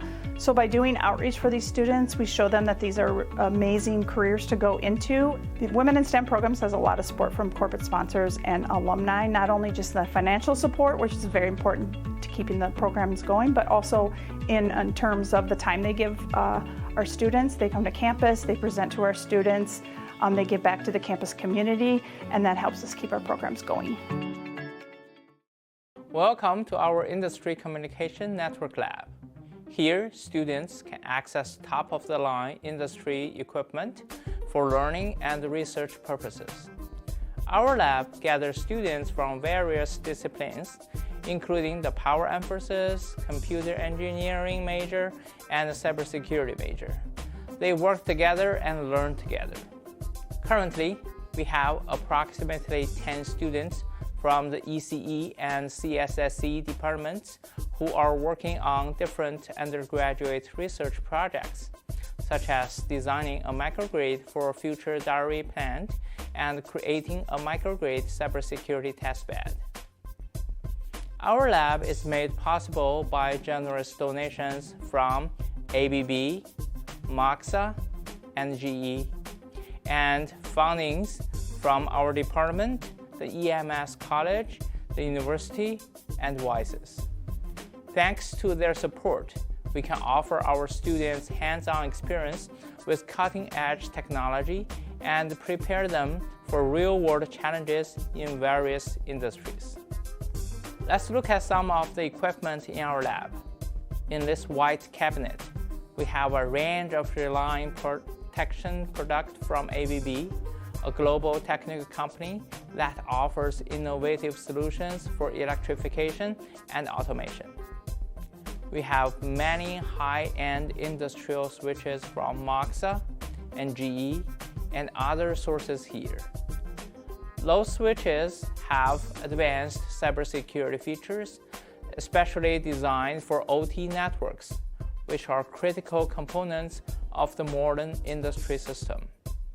In this soundproof cabinet, we have the latest Cisco 9200 series switches and 4300 series routers, which allows our students to take the Cisco Certified Network Associate or CCNA training and certification. With these devices, students can learn how to design, deploy, and manage enterprise-level networks and gain valuable experience in network security and management. With a focus on information acquisition, transmission, and processing, this lab is preparing the next generation of computer engineers to excel in ever-evolving world of technology. Visit us in person to see our Industrial Communication Network Lab in action and meet our talented students and faculty.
Welcome back here to Pioneer Stadium. The Pioneers lead Oshkosh 14-7 at the break, and in the first half, Platteville was able to move the ball on the ground and through the air for 225 yards of total offense, while holding the Titans to about half of that, just 4 rushing yards for Oshkosh on 12 attempts in the first half, Wally. I'm really not surprised because that's not how they're built. They're built to throw the ball. I mean, when you've got a quarterback like they have, you're going to be throwing the ball as much as you possibly can. But I'll tell you, it also shows a little bit about the Pioneer defense. And they have played, except for one play, they have played very, very well in the first half of this game. Yeah, the one big play, a 69-yard touchdown pass. You take that away, and Oshkosh has just 50 yards passing, 4 yards rushing on 19 offensive plays. With that one play, it did tie it back up at 7. And the Pioneers have also been in the red zone in this game 4 times and have come away with 2 one-yard touchdown runs, but also a missed field goal and a turnover on downs on a play that, as we got to see at halftime, actually see the replay of it, and it was a forward pass. It was shoveled forward, so it was the right ruling to make it incomplete. Yeah, again, the Pioneers have played well. It's just that we're not seeing that reflection on the scoreboard. They've played well enough to have 21 or 28 points on the board. Well, they're going to need to find some of those points in the second half because Oshkosh is a team you do not want to let hang around. They are a very battle-tested team, a team that can light up some points on the scoreboard too, but they have some impressive victories this year, including over River Falls on the year. They've also taken on the number 1 team in the nation, North Central, early in the year, a 45-14 loss. Also lost to Stout and La Crosse, but they do have wins over River Falls, Linfield, Roosevelt, and Eau Claire. And that's interesting. You mentioned River Falls. They're up on Whitewater right now, 28-7. River Falls is a weird team to figure out. Like Oshkosh beating River Falls, I feel like it's just a product of the two teams having very similar styles. But Oshkosh also, if you look up and down their roster, these are all guys who have been in the state all-star game, which is played in Oshkosh. Feels like all those guys are in that game. So yeah, I don't know. Here's the kickoff, right to left, high, short, and returnable, and taken for a pretty good gain up to the 40-yard line, where it'll be 1st and 10 for the Pioneers. This is one of the things that's interesting. You know, you see the return yardage and where the Pioneers have been able to start on offense. I mean, these different times. I mean, this time they're all the way up on their own 39-yard line. Again, that's not a bad place to be starting. It's always nice to have good field position. So the Platteville Pioneers will be going left to right, leading by 7 here as we are just underway in the second half, start of the third quarter here on Pioneer Sports. Thank you for joining us. I'm Jimmy Kuska alongside Wally Trouton and a cast of thousands, bringing you the action here today. I'll hand it, going to the right. Bankston is trying to stretch it and now does move forward. Gets a couple of yards on that move up the hash marks, and it'll be 2nd and 8 coming up for Platteville. That actually was a good job with carrying the football because he could have been tackled for a loss, got away from that one, and then made that cut just to get the 2 yards. So pretty good job, really, on his part. It'll be 2nd and 8 from their own 41. 2 receivers left. Tight end on the right side. They will have a fullback in this set in front of Uselding, who will give it to Bankston, who follows a cut to the left, but Oshkosh defense is right there. Boy, they're giving him a pretty good spot up to the 44-yard line here. And it'll be 3rd down and 5. Take it if you're Platteville. Yeah, exactly. This is the case. You know, they tried to lead block with the H-back in there, and he helped, but at the same token, not as much as they would have hoped. So here we go on 3rd and 5. It'll be 2-by-2 out of the spread for Uselding from just shy of midfield, off of their own 44. Back to throw, pressure off the left side. It's high, and it is hauled in by Seisey on the sidelines, far side. Tightrope sit for a gain into Oshkosh territory. 1st down, Platteville. Nice route that was run by Stacey, where he made that nice, good square cut to get to the outside to gain space on the defender. 1st and 10, Platteville off the 47. 3 receivers to the left and a bunch. They're going to hand it to Bankston, who is absolutely blasted as he tried to get across at the point of attack. Kyle Dietzen is right there to stop him. And Dietzen with the stop. Product of Omro. Former Omro Fox will get it for no gain. 2nd and 10 coming up here. I think that was a play where one of the things they were doing is getting a look to see what Oshkosh would do with the offensive set they had with the trips that were over on the far side and the personnel. 2 receivers right, 1 to the left, H-back on the right side of the formation. On 2nd and 10. They're going to give it on the run, stutter step, and then a drive by Bankston. And I tell you what, this defense has adjusted to the run quite a bit here as they make the stop on the play. Tackle made by Jake Shutter, and it'll be 3rd down and 9 after a 1-yard pickup. It was interesting because what we saw in that, where the corner came way back up and was playing almost as if he was a defensive end. And that's how they're trying to do things to ease up on the run. And particularly the Pioneers have such good luck bouncing it to the outside edge. Ball down to the 46 on 3rd and 9 for Platteville. Back to throw. Rolling. Uselding throwing across the middle. It's up in traffic and knocked away. Incomplete. Boy, there was a lot in that vicinity there. That would have been tough to hang on to through all of that contact. And Sicey not able to bring it in. It'll be 4th down and Yonker on to try to pin Oshkosh deep. You're exactly right. That would have been one whale of a catch had he been able to bring that down and hold on to it. He was pinned in between a couple of safeties in there on the play, including Caleb Brooks and Ben Wellhafer, another Omro product. High snap, Yonker gets it under heavy pressure, and it is going to be taken by Brush as he fair catches at the 11, and I think they'll have it at the 12 as he hopped back after the catch. Oshkosh will have it with 11:39 to go in the 3rd quarter and a 14-7 lead for Platteville. That punt with the spin that it was on the ball would have died or bounced straight out to the side. There was not going to be any benefit to Oshkosh on it unless they caught it and advanced it. So it'll be Oshkosh football off of their own 12. 1st down, Titans, as they trail by 7 in this top 25 showdown. We've got 3 of them in the WIAC today. It's the backup running or quarterback in here, the one who is in to run all the time, A.J. Korth. Korth, the ball carrier. He is wrapped up and tackled by Bodie. After a pickup of 5 yards, it'll be 2nd and 5.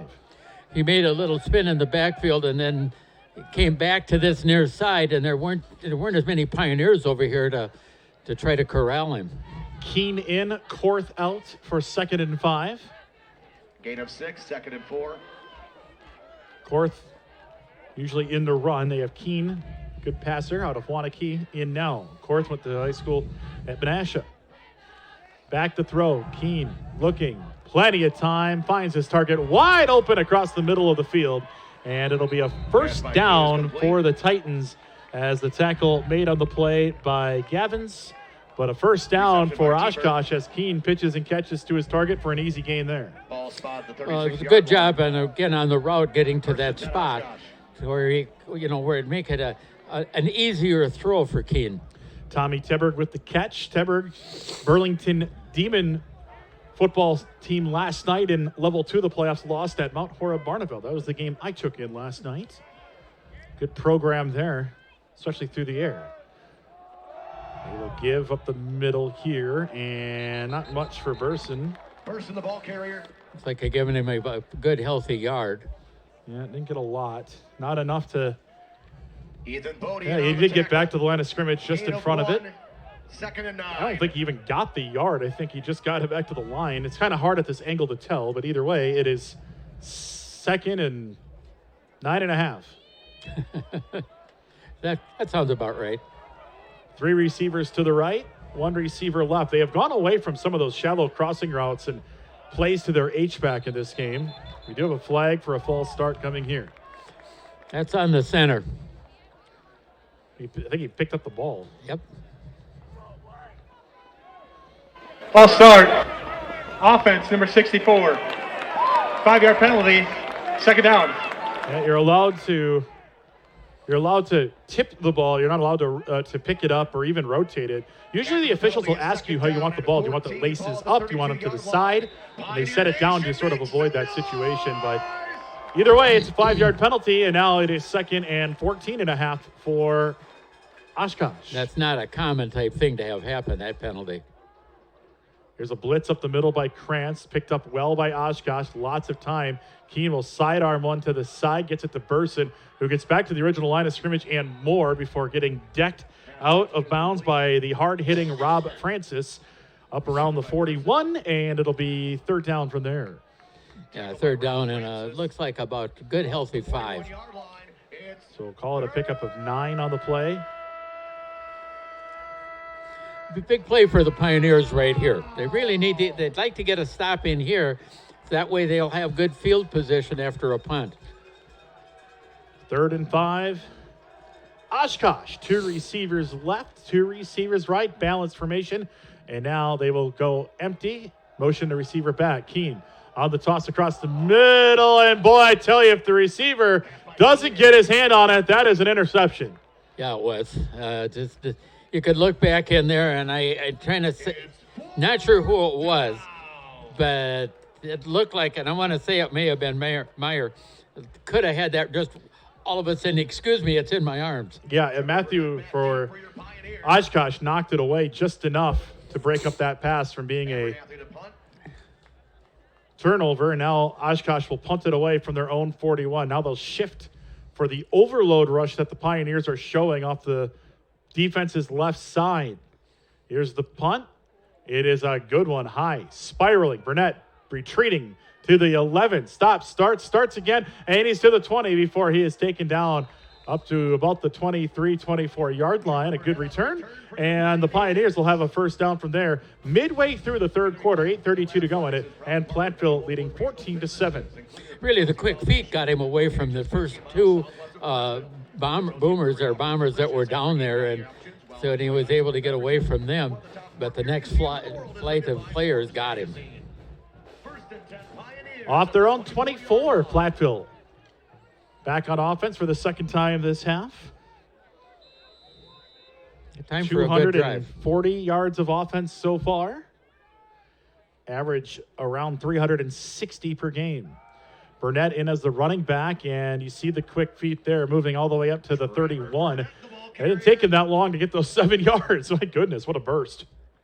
It's one of the things that again, really it started, a little bit last year with both of them when he started to come back up. But again, we're seeing it also with Bankston and then Burnett when he's in. These guys are really doing some things as running backs.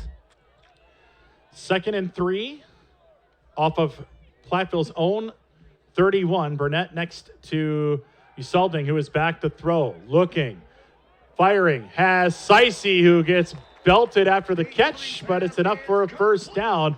Took a shot right after the catch, and he's a little slow to get up from that one. Ouch. That's a case where he's walking along with his hands on his hips saying, oh, that was a nice hit.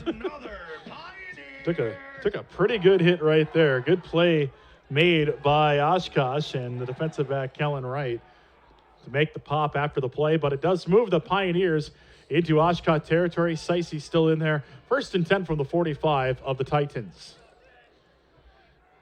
Burnett, the tailback, out of the spread. H-back across to the left, and that's where the run is designed to go.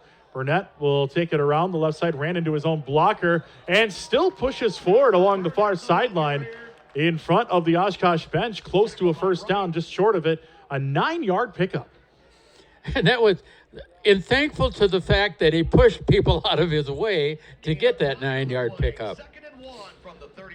Platteville, 36 yards away from pay turf on 2nd and 1. This is where your playbook really opens up. 2nd and short. Well into plus territory. And they empty it out. Back to throw. Uselding across the middle. It is caught. And a short gain made there by Tostrud will make it 1st and 10 Pioneers down to the 31. This is a game where you're starting to see the tight ends that are becoming more involved in the receiving of the pass game. Yeah, when in doubt, toss it to Tostrud, right? There you Back is Uselding to throw. Looking off the right side, and nobody home. He threw it between Crandall and the slot receiver, incomplete, and it'll be 2nd and 10 off of the 31. Sicey was the other one in the area. I think it's Crandall that he really wanted to hit, but... it's hard to tell. It landed between the two. Yeah. There's no wind to speak of. None of the flags are moving on the goalposts or on the hill. There's no rain or precipitation. We'll take that. The people down here in the wizard robes are definitely warm, though. The 10 of them down here. I'd like it if they'd wave their wand to get the ball in the end zone for the Pioneers. Back to throw is Uselding. Steps up, looking across the right side. There's going to be a flag thrown. It may be holding against the defense. It was well before the throw came out. There are 2 flags on the field, so it is apparent to at least 2 of the officials here. Yeah, and indeed, that's the called here, holding defense. Here we go.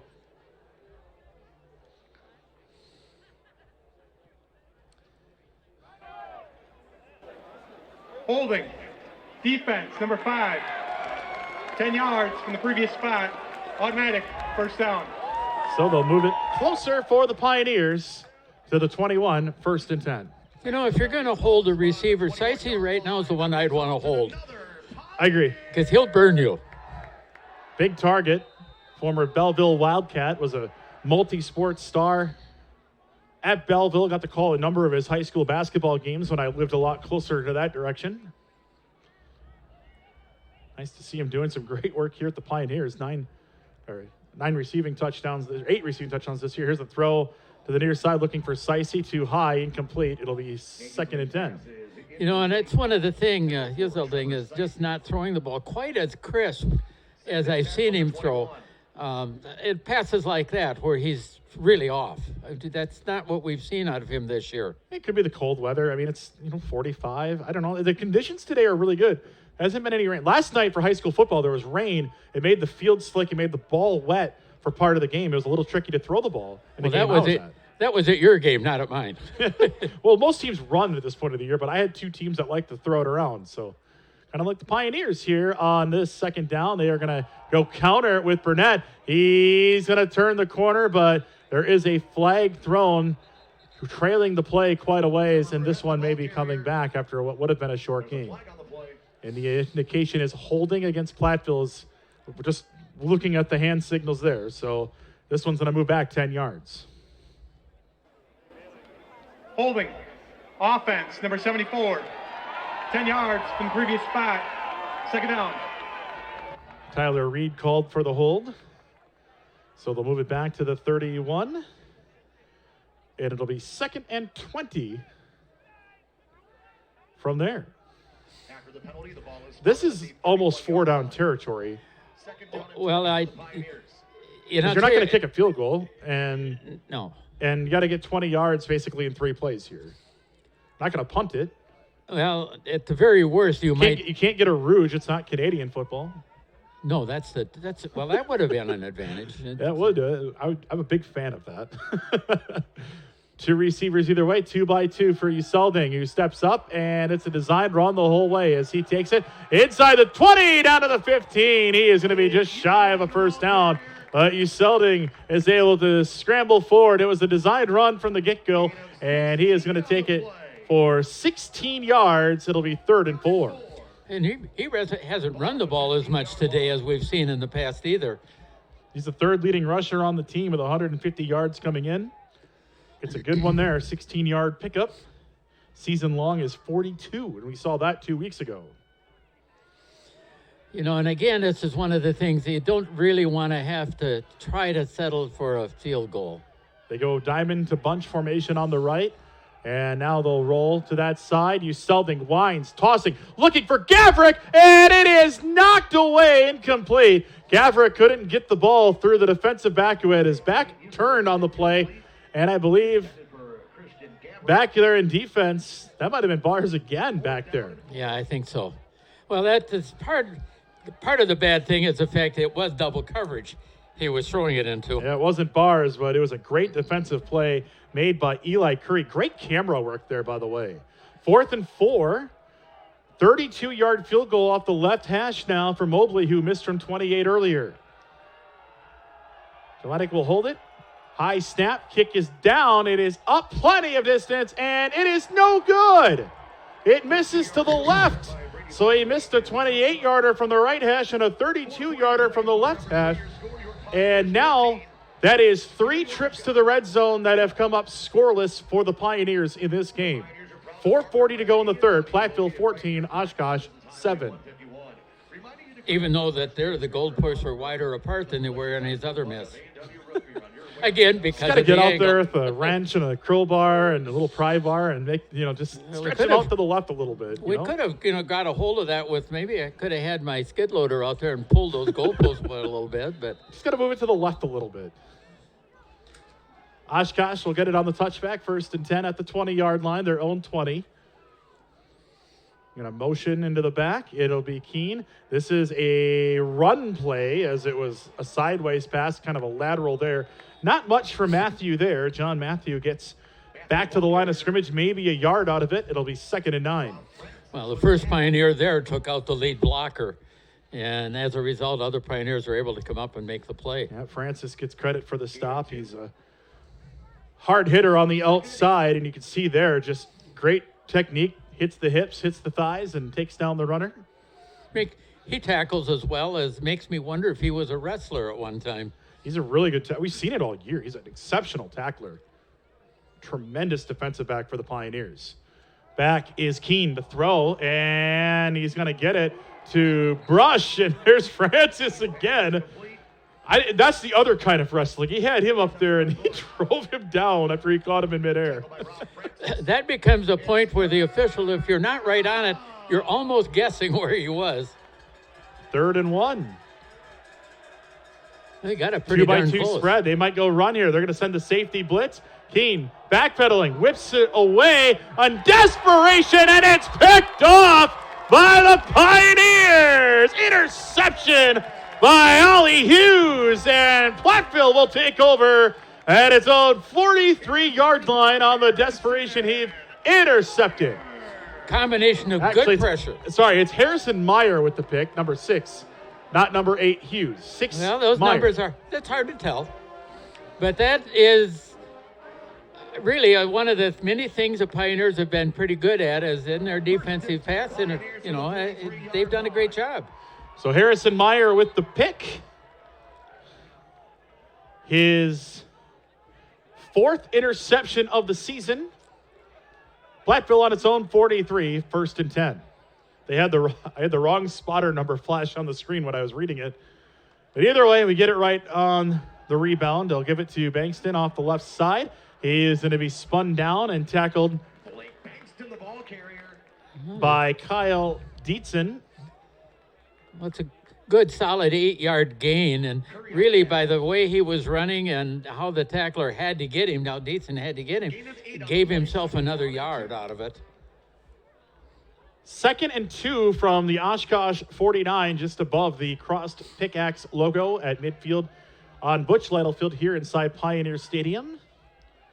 Neither team has scored in this third quarter. We've had no timeouts in this quarter. Bankston will crash up the middle, and he is going to be swarmed. Forward progress is going to get him a first down, perhaps. Yeah, they're going to mark him back all the way up to the 46-yard line. In fact, just inside the 46-yard line. So good forward momentum does get him the first. 3-yard pickup, 1st and 10, Platteville. And then they marked the ball on the opposite side of the line from where the official on the far side was standing. Hey. Up to 100 yards rushing now in the game is Bankston.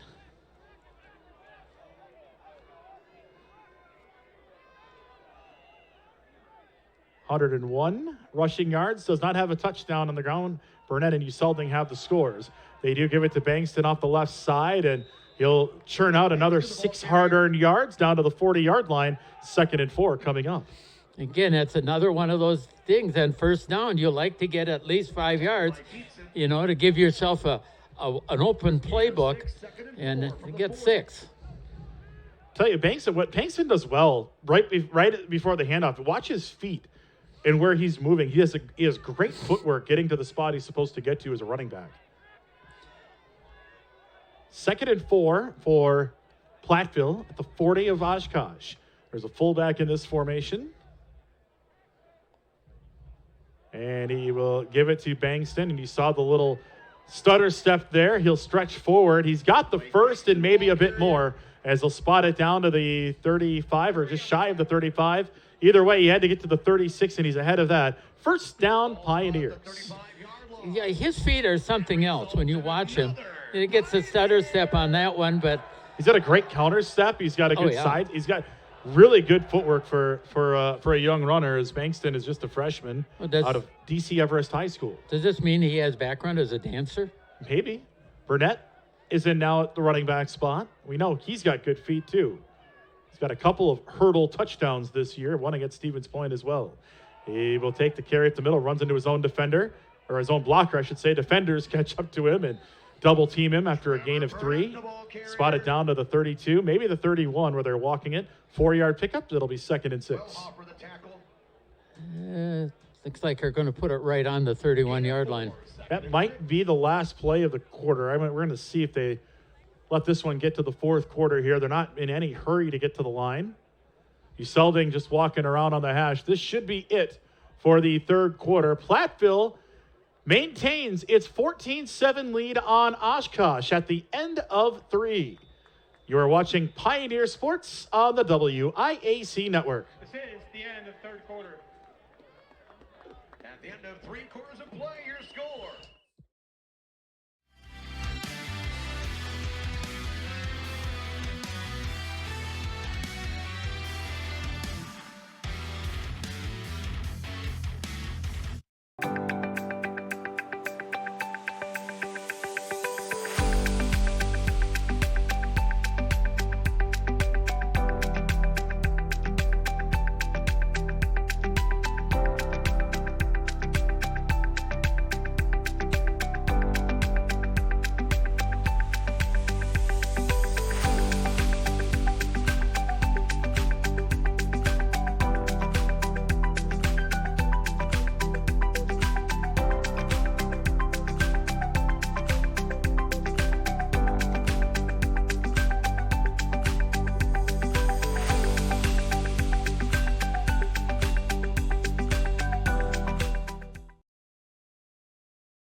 Welcome back to Pioneer Stadium. Butch Lytlefield, Jimmy Kuska, along with Wally Trouton, as we get set for the start of the 4th quarter. Ball at the 31 of Oshkosh on 2nd and 6. Never started on the ready for play. We will reset. Please put 25 on the play clock. The play clock will start on my ready. So another play clock issue, and we're going to get ready to go here. Hey, the guy running the play clock. I've been distracting him over here. I've been flashing pictures on the phone and say, it's my fault. I'm doing it. I mean, he is a basketball guy, so I mean, you know. Up. Back is Uselding to throw, checking, throwing, launching across the middle of the field. Gavrick has it, and he is short of the end zone. They're going to have him down at the 1. First and goal at the 1 as Gavrick caught it. Thought he got into the end zone, but it'll be a gain down to the 1-yard line. Well, he needed another touchdown there, darn it. Yeah. Well, now it's another goal to go from the 1. They've got 2 of these already in the game.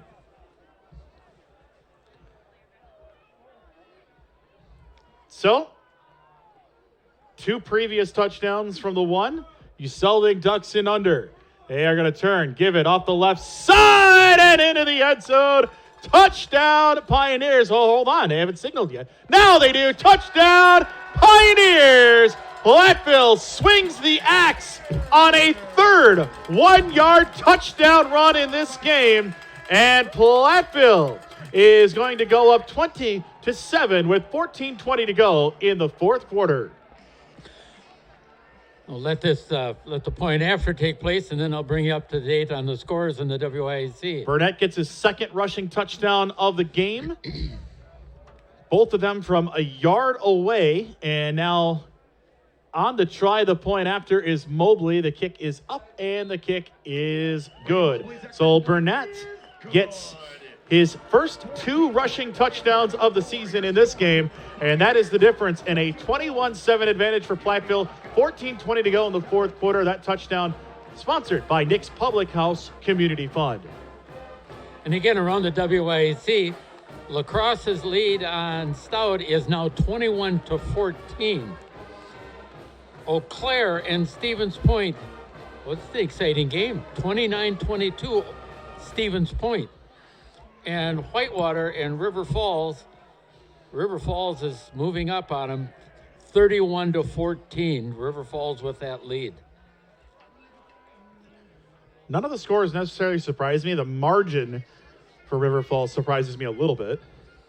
Yes, But I River agree. Falls can score points in bunches, and they are a hot starting team this year, as Platteville found out when they lost to them a few weeks ago. And that was the fast start that got them. 31-21 loss in that one, and Platteville did rally in that one, but River Falls, that offense, they set an NCAA record for completions in the first Isthmus Bowl. Won it again the next year in the Snow Globe game when they moved it to Sun Prairie. Here's Mobley to kick it off. And this is deep end over end, returnable from the 6. And it is taken by Brush, who is met and tackled by a wave of blue. First one that was in that area was Braden Knoll. So not only can Knoll catch the ball and make big plays on offense, but he can make plays on special teams as well, as he makes the first attempt on the tackle there. And Oshkosh will have the ball shy of the 20-yard line to start this drive. Whether you're looking to advance your career or explore a new field, an online master's degree with the University of Wisconsin-Platteville puts you on the path for personal and professional success. It's more, get a degree in engineering, criminal justice, or business. Off of their own 17, Oshkosh will go to work. Keene back to throw. Moves to his right, throws it out of the backfield, and has the completion. Here's a hurdle of a defender. Still at his feet. The ball is stripped out of bounds as Schwalbe caught it, got towards the sideline, picks up 5. It'll be 2nd and 5, Oshkosh. You know, Pioneers return to Ralphie Davis Stadium next week, and I'll get back to that after this play. 2 receivers left, 1 to the right. H back on the left side of the line as Oshkosh goes tempo. They have Keene moving to the left, stepping up, throwing, looking, and that's going to be incomplete. Looking for flags, and nothing coming. There was a bit of contact before the ball arrived, but they're going to say incomplete, and it'll be 3rd and 5. I was more concerned mainly because I saw hands up in the face of the receiver, and that's called face guarding, and he got by with it. Well, that's not a penalty anymore. So I still think it. To me, that is still crazy. Yeah, they got rid of that a few years ago. Platteville showing a blitz, a safety blitz, and Keene is going to get it completed on the near side. No, incomplete. He was out of bounds, so now it'll be 4th and 5. Good defensive series by the Pioneers.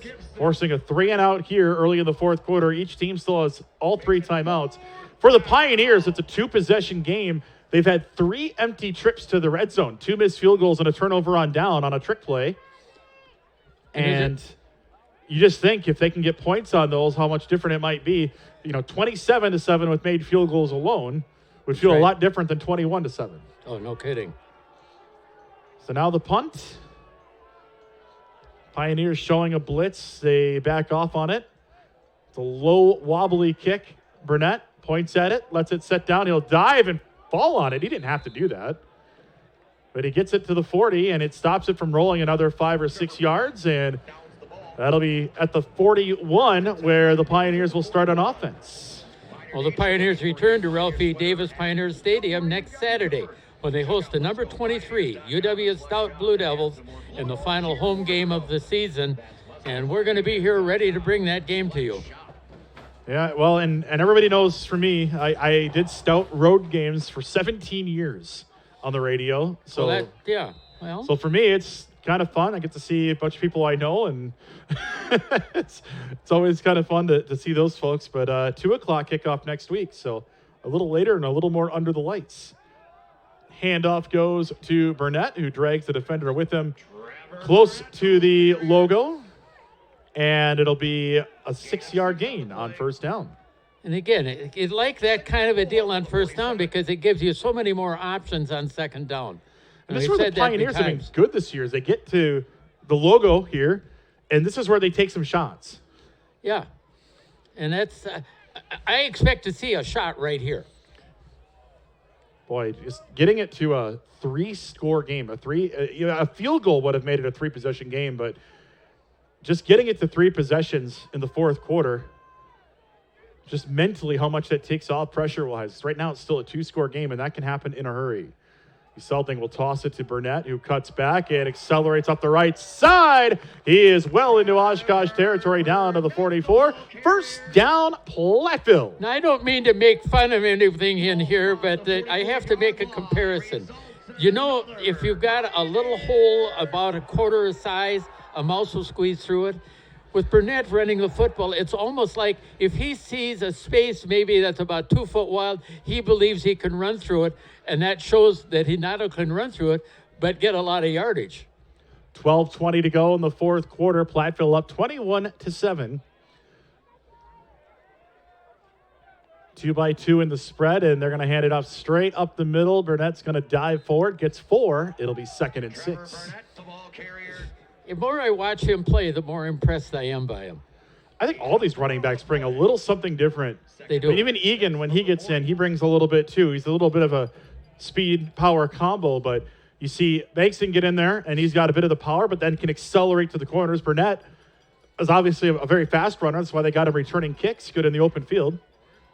Well, he's got a quick opening as well. 2 receivers to the left. Tight end covers the right side of the formation for Platteville. And they'll go right back to the ground, and a big stick there. Whew, that's a hit right in the middle made by the Titans, and it'll be 3rd down and 7, a loss of 1. Well, he came in really like a shot out of nowhere. That was a big hit right in the middle of the formation. Ball at the 41-yard line. 3rd and 7. And it'll be 3rd and 7, Platteville, as they break the huddle a little late here. We have 9 on the play clock. It's winding down as they get set. Selding with 4 on the play clock, and they get away just in time. Back to throw. Hit as he throws across the middle, high and incomplete. And that'll make it 4th down. And it was really that 2nd down loss on the rushing play that kind of ended this drive. Pioneers now on the 41 of Oshkosh are sending in Yonker to punt and trying to knock it deep. Now, the last time in this situation, it was a short punt that went out of bounds at the 31. They were a little further back than this. They're at the 41 here. This is when you just want that nice high punt. Kick it as high as it goes. No wind, no precipitation here. Here's the punt. Yonkers kick high, end over end. Fair catch called for and made at the 11 by Brush. And Oshkosh will have it from there on the 30-yard punt. 10:41 to go in the fourth quarter. And Platteville still leading 21-7. Hey, Pioneer fans, fall is here, and you might be looking for a new UW-Platteville sweater or a zip-up to wear to the games. Shop online on one of the Pioneers' online stores. Just go to letsgopioneers.com and click shop. Add some orange and blue to your wardrobe and have it shipped directly to your home. Yeah, you need more orange. We do need some orange. It is hunting season coming up. Platteville orange works the same as Blaze orange. Well, that works. They're going to throw out to the near side, and it is blown up by Rob Francis. A.J. Korth, the quarterback, to start this series. They're going to lose yardage on this play back to the 8, a loss of 3. What a great job by Francis. But again, that shows that tackling ability. Francis is pretty clearly, just from the way he plays, all-conference caliber. He came into today with 25 tackles, only 1 interception, 4 pass breakups, but 2 forced fumbles. He is a hard-hitting corner. Korth will roll to his left. He'll throw on the run. It's high up, and did he catch it? Yes. Caught it just before going out of bounds, and now they'll go tempo up at the 21-yard line, 3rd and 1. Expect a run here with Korth. That's what he's usually in for. As he stands in, Platteville brings everybody forward. They'll read option. Big hole off the left side, and they'll trip up the runner up around the 45-yard line. 1st down for Oshkosh. And that was one of the things. You saw the running back just fly through there. That was Emil Jackson, who's their 3rd running back on the depth chart. 1st and 10 Oshkosh at the 46. And he showed us some quickness there as well. Yeah, Emil Jackson, who came in today with about 105 yards, got the carry. Burson back in there now. Korth, the quarterback, steps up. He'll throw left side. Wide open target is Burson. He is down to the 30-yard line, and it'll be another 1st down, Oshkosh. And again, spotted to the 29. That was a matter of just going up and making a good catch by Burson. Korth had 10 pass attempts coming into today. The former Menasha Blue Jay on the march here with the Titans. He'll scramble now. He's got blockers in front. Almost ran into the official, who the official got tackled on the play. Got into this pile up. Look at that. All 22 are in this pile. Oh, no, there's one off to the side. Oh, there's a couple. Yeah, I suppose. I mean, either way, I think they're huddling for warmth. Well, that was it. Tight end, Strallaby, back off on the side there. And he said, you guys got this. 10-yard carry on the scramble. It'll be 1st and 10 Oshkosh in the red zone. Korth with Burson to his left. 2-by-2 in the spread. Back to throw. The lefty looks, flicks it out, and high for Brush, incomplete. It will stop the clock, though, for Oshkosh that has ticked now under 8.5 minutes. We're getting close to the halfway point of this 4th quarter. And Oshkosh needs 2 scores to get back into this.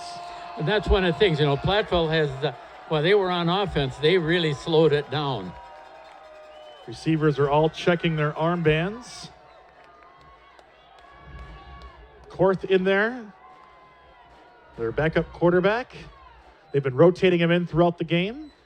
He is going to pull back. He'll roll to his left, gets past Drone. He'll keep it and take it himself. Oh, what a move! What a move again! And as he gets inside the 10, inside the 5, 1st and goal, Oshkosh. And way back near the line of scrimmage, Logan Drone just missed him. He was a little too far to the inside, but good job running the ball. Going tempo again is Korth. Burson is the running back. Goal to go from the 4. As Korth, the sophomore, back, steps up, thinking running. Now he'll reverse direction and just runs in a circle for no gain. Christensen in there on the stop. That's what his gain was. It was a circle. He got no gain. Korth came into today 10 of 10 passing, but had a number of rushing yards this year. 2nd leading rusher on the team at 202 on 44 attempts. Was 10 of 10 passing for 111 yards coming into today's game. 4 of 8 so far in this one. 2nd and goal from the 4 for Oshkosh. Korth on a designed run, tries to take it left side, pushes forward, but is well short of the end zone. He'll pick up about half of the yardage he needs to get in. It'll be 3rd and goal from the 2. And again, obviously, big play for the Pioneers, but it is 4-down territory for Oshkosh. They cannot be trying to think of field goal. So Korth still in at quarterback, gives them some RPO options, some read options. Very fast at the quarterback spot as he gets set. Emil Jackson, the running back, he'll motion out, then motion back across. They will fake the toss to him. The lefty toss to the end zone is up, and it is going to be caught for the touchdown on the left side. What a catch made on the left side of the end zone. by Kayvon Holloway. Well, that was a great catch. That is an extremely high-level grab on the left side, and it makes it a one-possession game with 6:26 to go in the fourth quarter.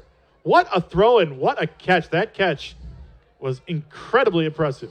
Well, the ball was thrown in the only place. He was the only one that could catch it. Beta Trejo will try the point after. The left-footed kicker is up, and it is good. 6:26 fourth quarter. Platteville 21, Oshkosh 14. Here's the touchdown pass one more time as Korth rolling to his left. Steps up, throws it over drone, and it is caught. And yeah, Holloway caught it in the end zone, slid out, and then spiked the ball afterwards, and it is caught for a touchdown. So what a grab made there by Holloway. Well, not only is he updating the score here, there's other scores updates. La Crosse is now up on Stout 31-14, and River Falls has moved further ahead of Whitewater 45-14. That is a really surprising margin. And Stevens Point up on Eau Claire 32-22. Eau Claire has struggled a bit this year. Stevens Point, we saw you, they were running the double wing. We got to see 2 straight weeks of double wing here with Springfield and Stevens Point. I like that they're developing an identity, though. Stevens Point has been struggling for years, and they're starting to develop that identity again. Not everybody can be a spread team. Well, there's all kinds of offenses out there. Here's the kick. And it is a squib kick taken by an up back to the 20, 25, around to the 30. This is Knoll again, and he'll stay on his feet as he goes out of bounds. Another good return for Knoll, who's been a standout on special teams, has also done some good work offensively.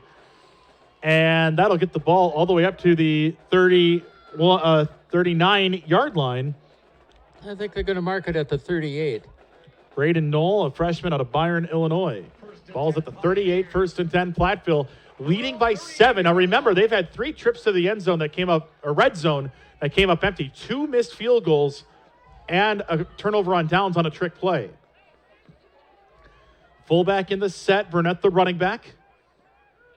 Uselding claps the hands, play action, rolling, throwing to the right, bounces it to Seisey, incomplete. And that was almost like, was throwing it to nobody in between 2 receivers over there. If you aren't already, make sure to follow UW-Platteville Athletics on social media. Follow us on Twitter, Facebook, and Instagram for scores, updates, recaps, photos, and more. Also, be sure to follow your favorite Pioneer team accounts to get to know the programs on and off the competition fields. Pioneers will take it, and I'll give it to Bankston, trying to peel his way right side. Dietzen in there on the stop again. That's his 9th tackle of the game. It's going to make it 3rd and long now for the Pioneers. Tackle by Dietzen. Yeah, and I know the Pioneers were hoping they'd get a few more yards on that, because now you've got 3rd and long, and again, your playbook closes down quite a bit at this point.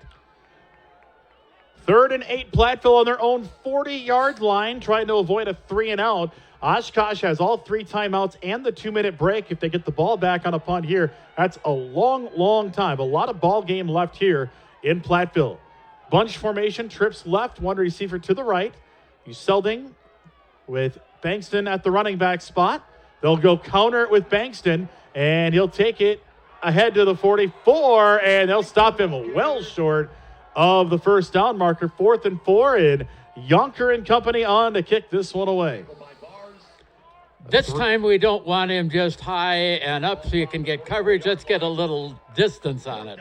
It's a 3-and-out for the Pioneers. Oshkosh's defense has they've definitely stiffened here in the late stages of this game. Platteville's got 378 yards of offense, but a 3-and-out there, and Oshkosh with a chance to tie or take the lead on this possession. Yonker will get it. Moderate pressure, launches it. Spiraling punt will set down, and Brush will pick it up, and he'll advance it to the 20. He'll break a couple of tackles. There's a flag. This one's going to come back from around the 18-yard line hold or a block in the back or something of that nature coming here. Flag is at the 18. They're going to throw it down at the 22. So from there, if it's holding, we'll move it back to the 12. We'll get the call here in a second. Yeah, the field judge made the call on this. It's usually a hold in this case. Here we go. During the return, legal block in the back. Return team, number 12, 10 yards from the spot of the foul, first down. So they'll be back on the 12 after the block in the back. Yeah, holding or block in the back, usually what you see on those return plays. Ooh. So they'll move it to the 12. That makes it an 88-yard drive for Oshkosh if they hope to tie or take the lead on this possession. You missed a great catch by the ball boy on the sideline. He flipped the ball over, and all of a sudden it was a twist of his wrist to catch it. 4.5 minutes to go in the fourth quarter. As Korth will stay in at quarterback. They're leading a touchdown drive on the previous possession. Sophomore will roll, stands back, now comes back the other way. Drone chasing, and he'll throw it, and through the receiver's hands, incomplete. Looking for Schwalbe there. It was interesting. They were lined up in an unbalanced line because you had three blockers over here on the right side of the center. Then they were covered by a receiver outside. That meant that you have a tackle on the other side that's eligible. 2nd and 10, Oshkosh at their own 12. Big series here for the Pioneers defensively. They can force a 3 and out. They would have good field position to try to put it away. Titans come out, 3 wide to the right. Look at Schwalbe back in closer to the line as an H-back. Back is Korth to throw. Darts it out, and he's got it to Brush, who is going to be belted at about the 15. Tackled by Bodie and others. It'll be 3rd and 7. And again, the coverage was very good on that. It was a case where you end up and you have to make a decision. Do I rush the quarterback or do I cover the receiver? And you put the pressure on the quarterback and you end up with pretty good coverage back over here by the Pioneers. Javon Murray, by the way, the player at the catch. It'll be 3rd and 7 off the 15 for Korth and company. Sophomore quarterback getting some big reps here late in this one. Ball is up, and we're going to have a flag here. Lots of contact before the throw. That was Brush, the intended target, and that's a pass interference as we see it from the official here on the near side. Field judge had it. He was right on top of it. Pass interference, the call. Yeah, well, before the contact was made, you could see it coming. Yep. He had his hand on the flag as soon as the contact was made. Still talking about it a little bit. And I think now we're going to get the announcement. Maybe. Here we go. Pass interference. Defense, number 4. Ball placed at the spot of the foul. Automatic, first down. Ball is up to the 30. And it's 1st and 10, Oshkosh. Fans didn't like it, but it was there. 15-yard penalty.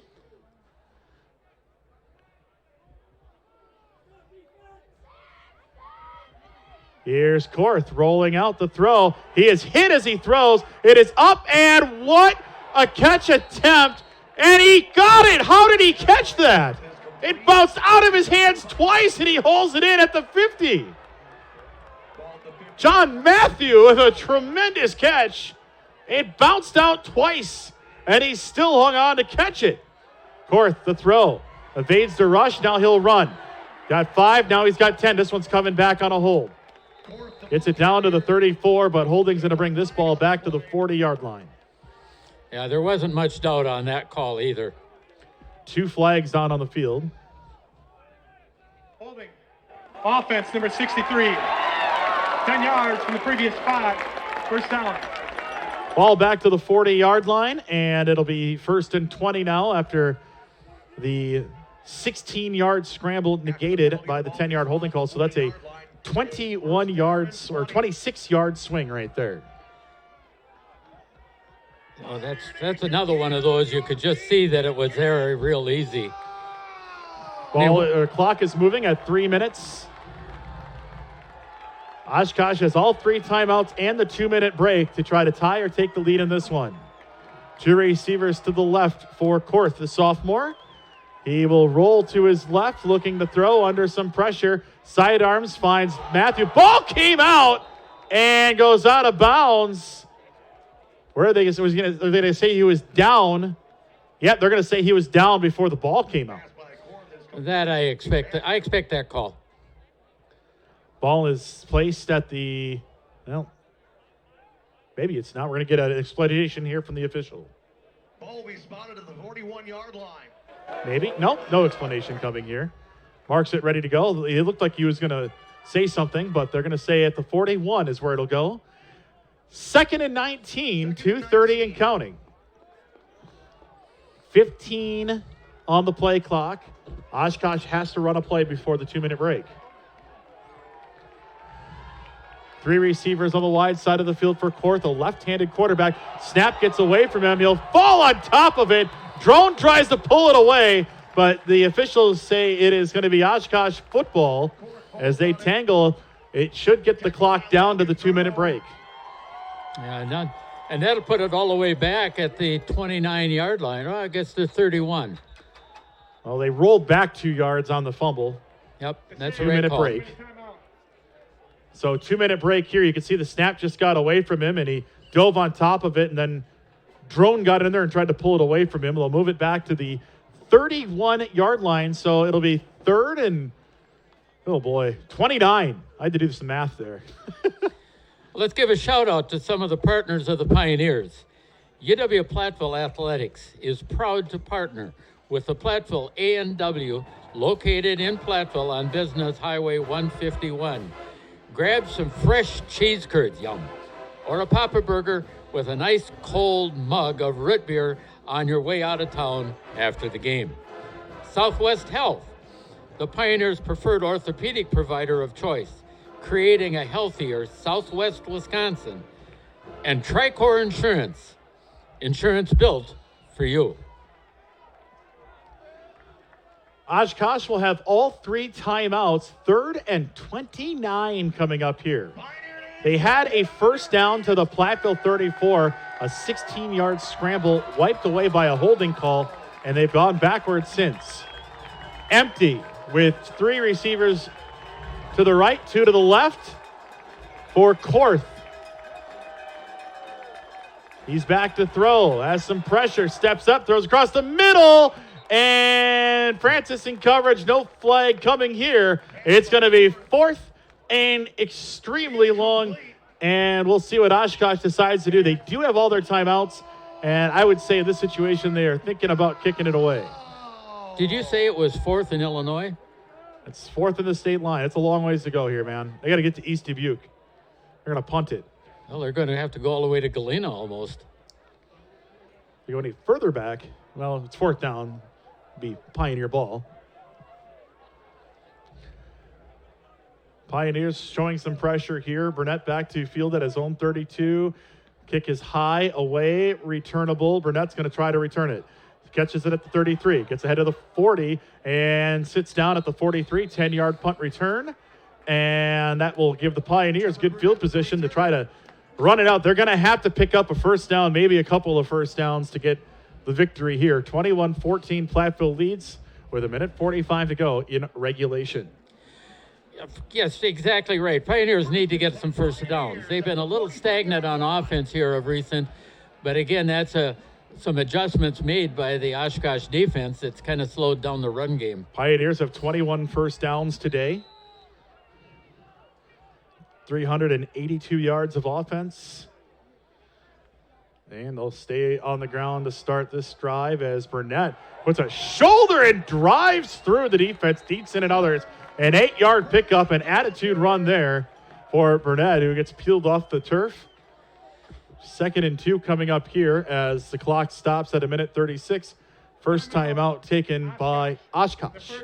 That's given Nathaniel an assist on that run, because he ended up and was just moving him out of the way.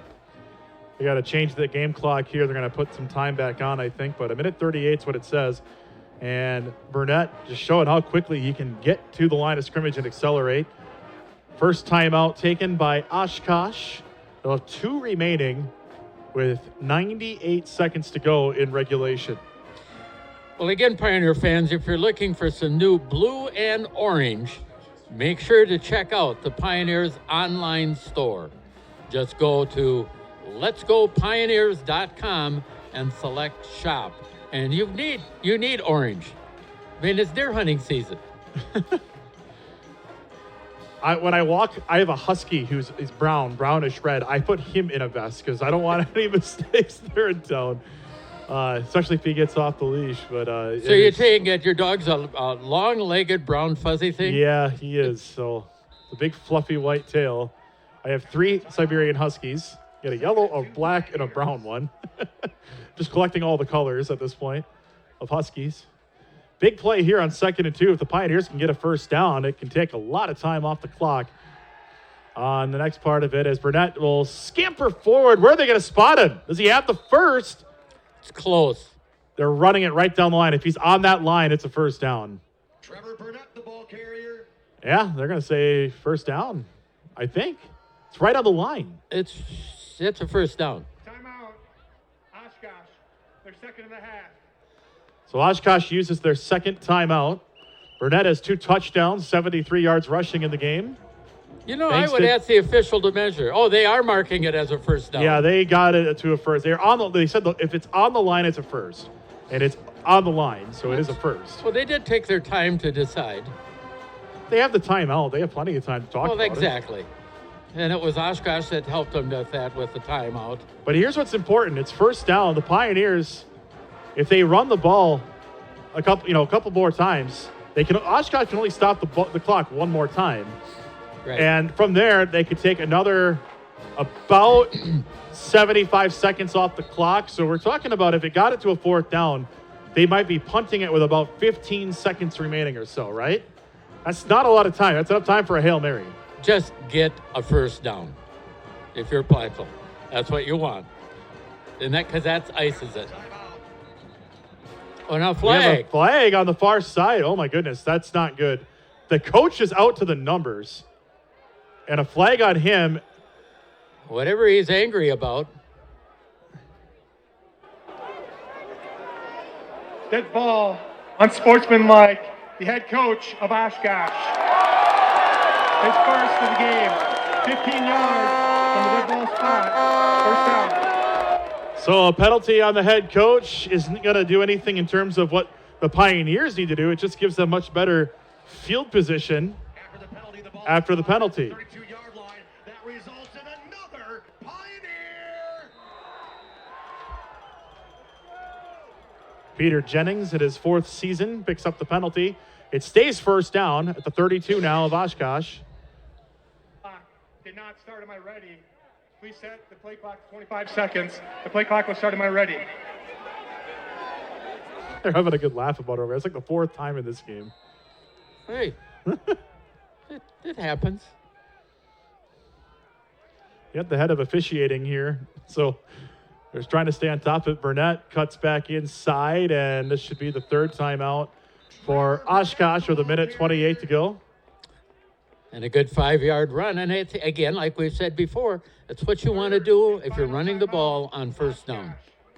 Please set the game clock to 1 minute and 29 seconds. They're putting a second back on the game clock, so we will have 89 seconds to go.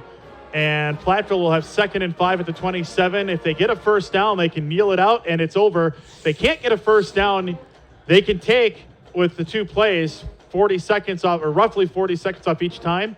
They would get this down in under 15 seconds, maybe less, to be in that 10 to 20 second range before they'd have to kick it or maybe just go for it on 4th this far down in Oshkosh territory. But either way, Oshkosh has a long ways to go from here to try to tie this one up. You know, that's it. When you talk about it, you're getting yourself down here deep into Oshkosh territory. You're not going to punt the ball. No, you might just go for it and just try to get the first and be done with the game. It gives you 4 right now. You've got 2nd, 3rd, and 4th down, 3 plays to get 5 yards. And Burnett stays out there to do the work. After the timeout, 2nd and 5, Pioneers. Having a pretty good game himself. 78 yards rushing in the game, 2 touchdowns. Bankston had 121 rushing yards in the game. Usillding had 29 yards rushing as well. Platteville getting it done on the ground. Back to Burnett. Shakes his way left, pushes forward. He is going to be shy of the first, but not by much. It is going to be 3rd and 2 at the 24. And with the clock running, and you've got basically 2 downs to get 2 yards. And I would imagine at this point, you're not kicking it back to them. You're just going to go for it here. Ball spotted at the 24. Play clock is at 20 and counting. They can take the snap at 43 seconds. And if they can run around a little bit on this play, they can wind it down. But it looks like they're going to maybe take the timeout with a second left on the play clock is what they're going to do. Well, at the other hand, we have somebody that's on the defensive side of the ball. You could put it tailback and give him the ball, and he's an experienced runner in Riley Christensen because he was a star quarterback for Belmont and basically led them to winning the mythical state championship of 4 years ago against Gilman. 3rd and 2 coming up. That's the first time out for Platteville. They have 2 remaining. So they huddle up on the near side and get ready for, if they get a first, game is over. Even if they don't, the game might be over anyway. If they can just run the ball, if they run around and don't go out of bounds, they don't throw the ball, if they run around for 3 seconds, they go down at 39 seconds to go in the game is over. Yeah, exactly. Just can't afford a missed snap, can't afford a fumble, don't want to get cute and try to pass the ball. You just got to run around for a few seconds and the game is over here.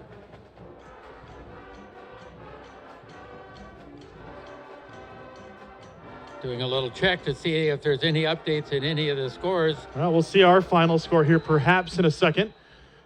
Here we go, 3rd and 2 for Platteville. Oshkosh has all 11 in the box here. Usillding is back. He's looking to throw. Now he'll take the knee.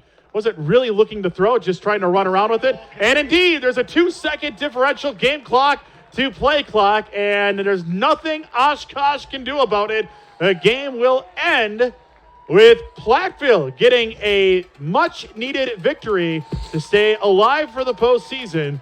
They will defeat Oshkosh here, keep their home record at 4-0, and win 21-14 as the final 10 seconds tick away during the handshake line. Again, your final score from here at Pioneer Stadium. It is Platteville 21, Oshkosh 14. And we'll be back right after this on Pioneer Sports, part of the WIAC network. Look at these last 2. My name's Gunnar Olson. I'm a civil engineering major and music minor from Roberts, Wisconsin. The music faculty here are very supportive of what I do, and all the people that are non-music majors as well, because they really want to develop that love for music, so they're encouraging if anyone that wants to play music to do it.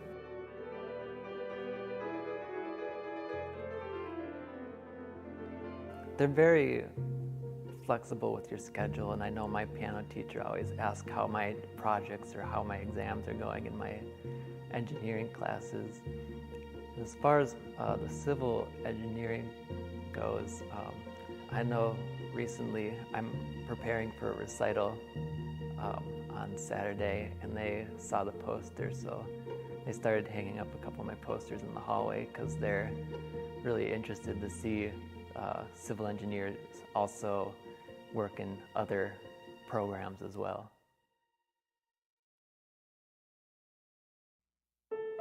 Here, among our picturesque farmlands and small towns, among the green rolling hills and valleys of southwest Wisconsin, there's a place people come for answers and healing. They come here to gain back what they lost from injury and illness. This is a place that brings a world of always safe, effective, expert healthcare right here to the people who live here. This is a place where people get the results they need. They find relief, and they experience vital breakthroughs in their personal health. Right here, every day, people discover the promise of a new day. Here is Southwest Health, a place you can count on today and tomorrow and every day. Because here is remarkable. Southwest Health, here for you, delivering health with care. The thing that really makes Tricor great is our people. We take pride in knowing that our employees are leading experts in their field. They're constantly looking for ways to innovate, improve processes, and work more closely with our clients. People at Tricor know that communities thrive if their people are engaged. And when we're out in our communities, that shows that we care. We need to take care of the people that are around us, and that's really ingrained in the culture of Tricor.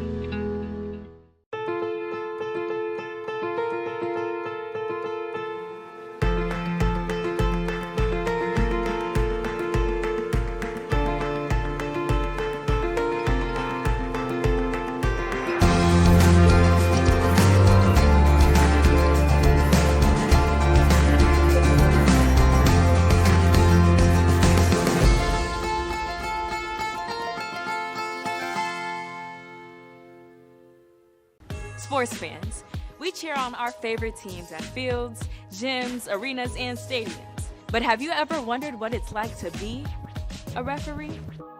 Verbal abuse from fans, parents, and coaches is the #1 reason why many referees are walking away. And they're not being replaced quickly enough by new ones. So put yourself in the official shoes, act with respect, and be officially human. The University of Wisconsin-Platteville is the best in the Midwest. Experience excellence and innovation in the classroom and in our state-of-the-art labs. We're leaders in STEM. From dirt to data, you can explore your interests and follow your passion. You'll graduate career-ready with a quality education at an affordable price, which makes UW-Platteville a smart investment. Smart, affordable, UW-Platteville.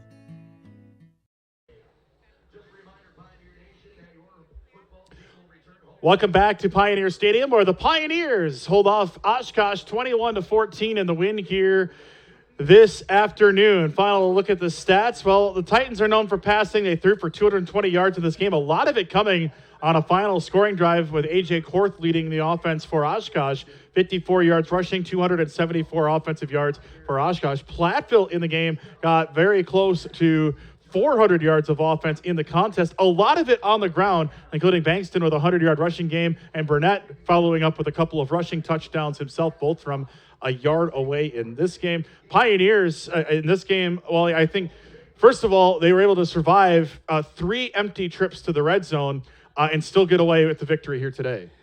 And I'm going to attribute a lot of this to the defense, because when you take a look at the yardage that Oshkosh got, once you take away from the long run, then all of a sudden they didn't do a whole lot really.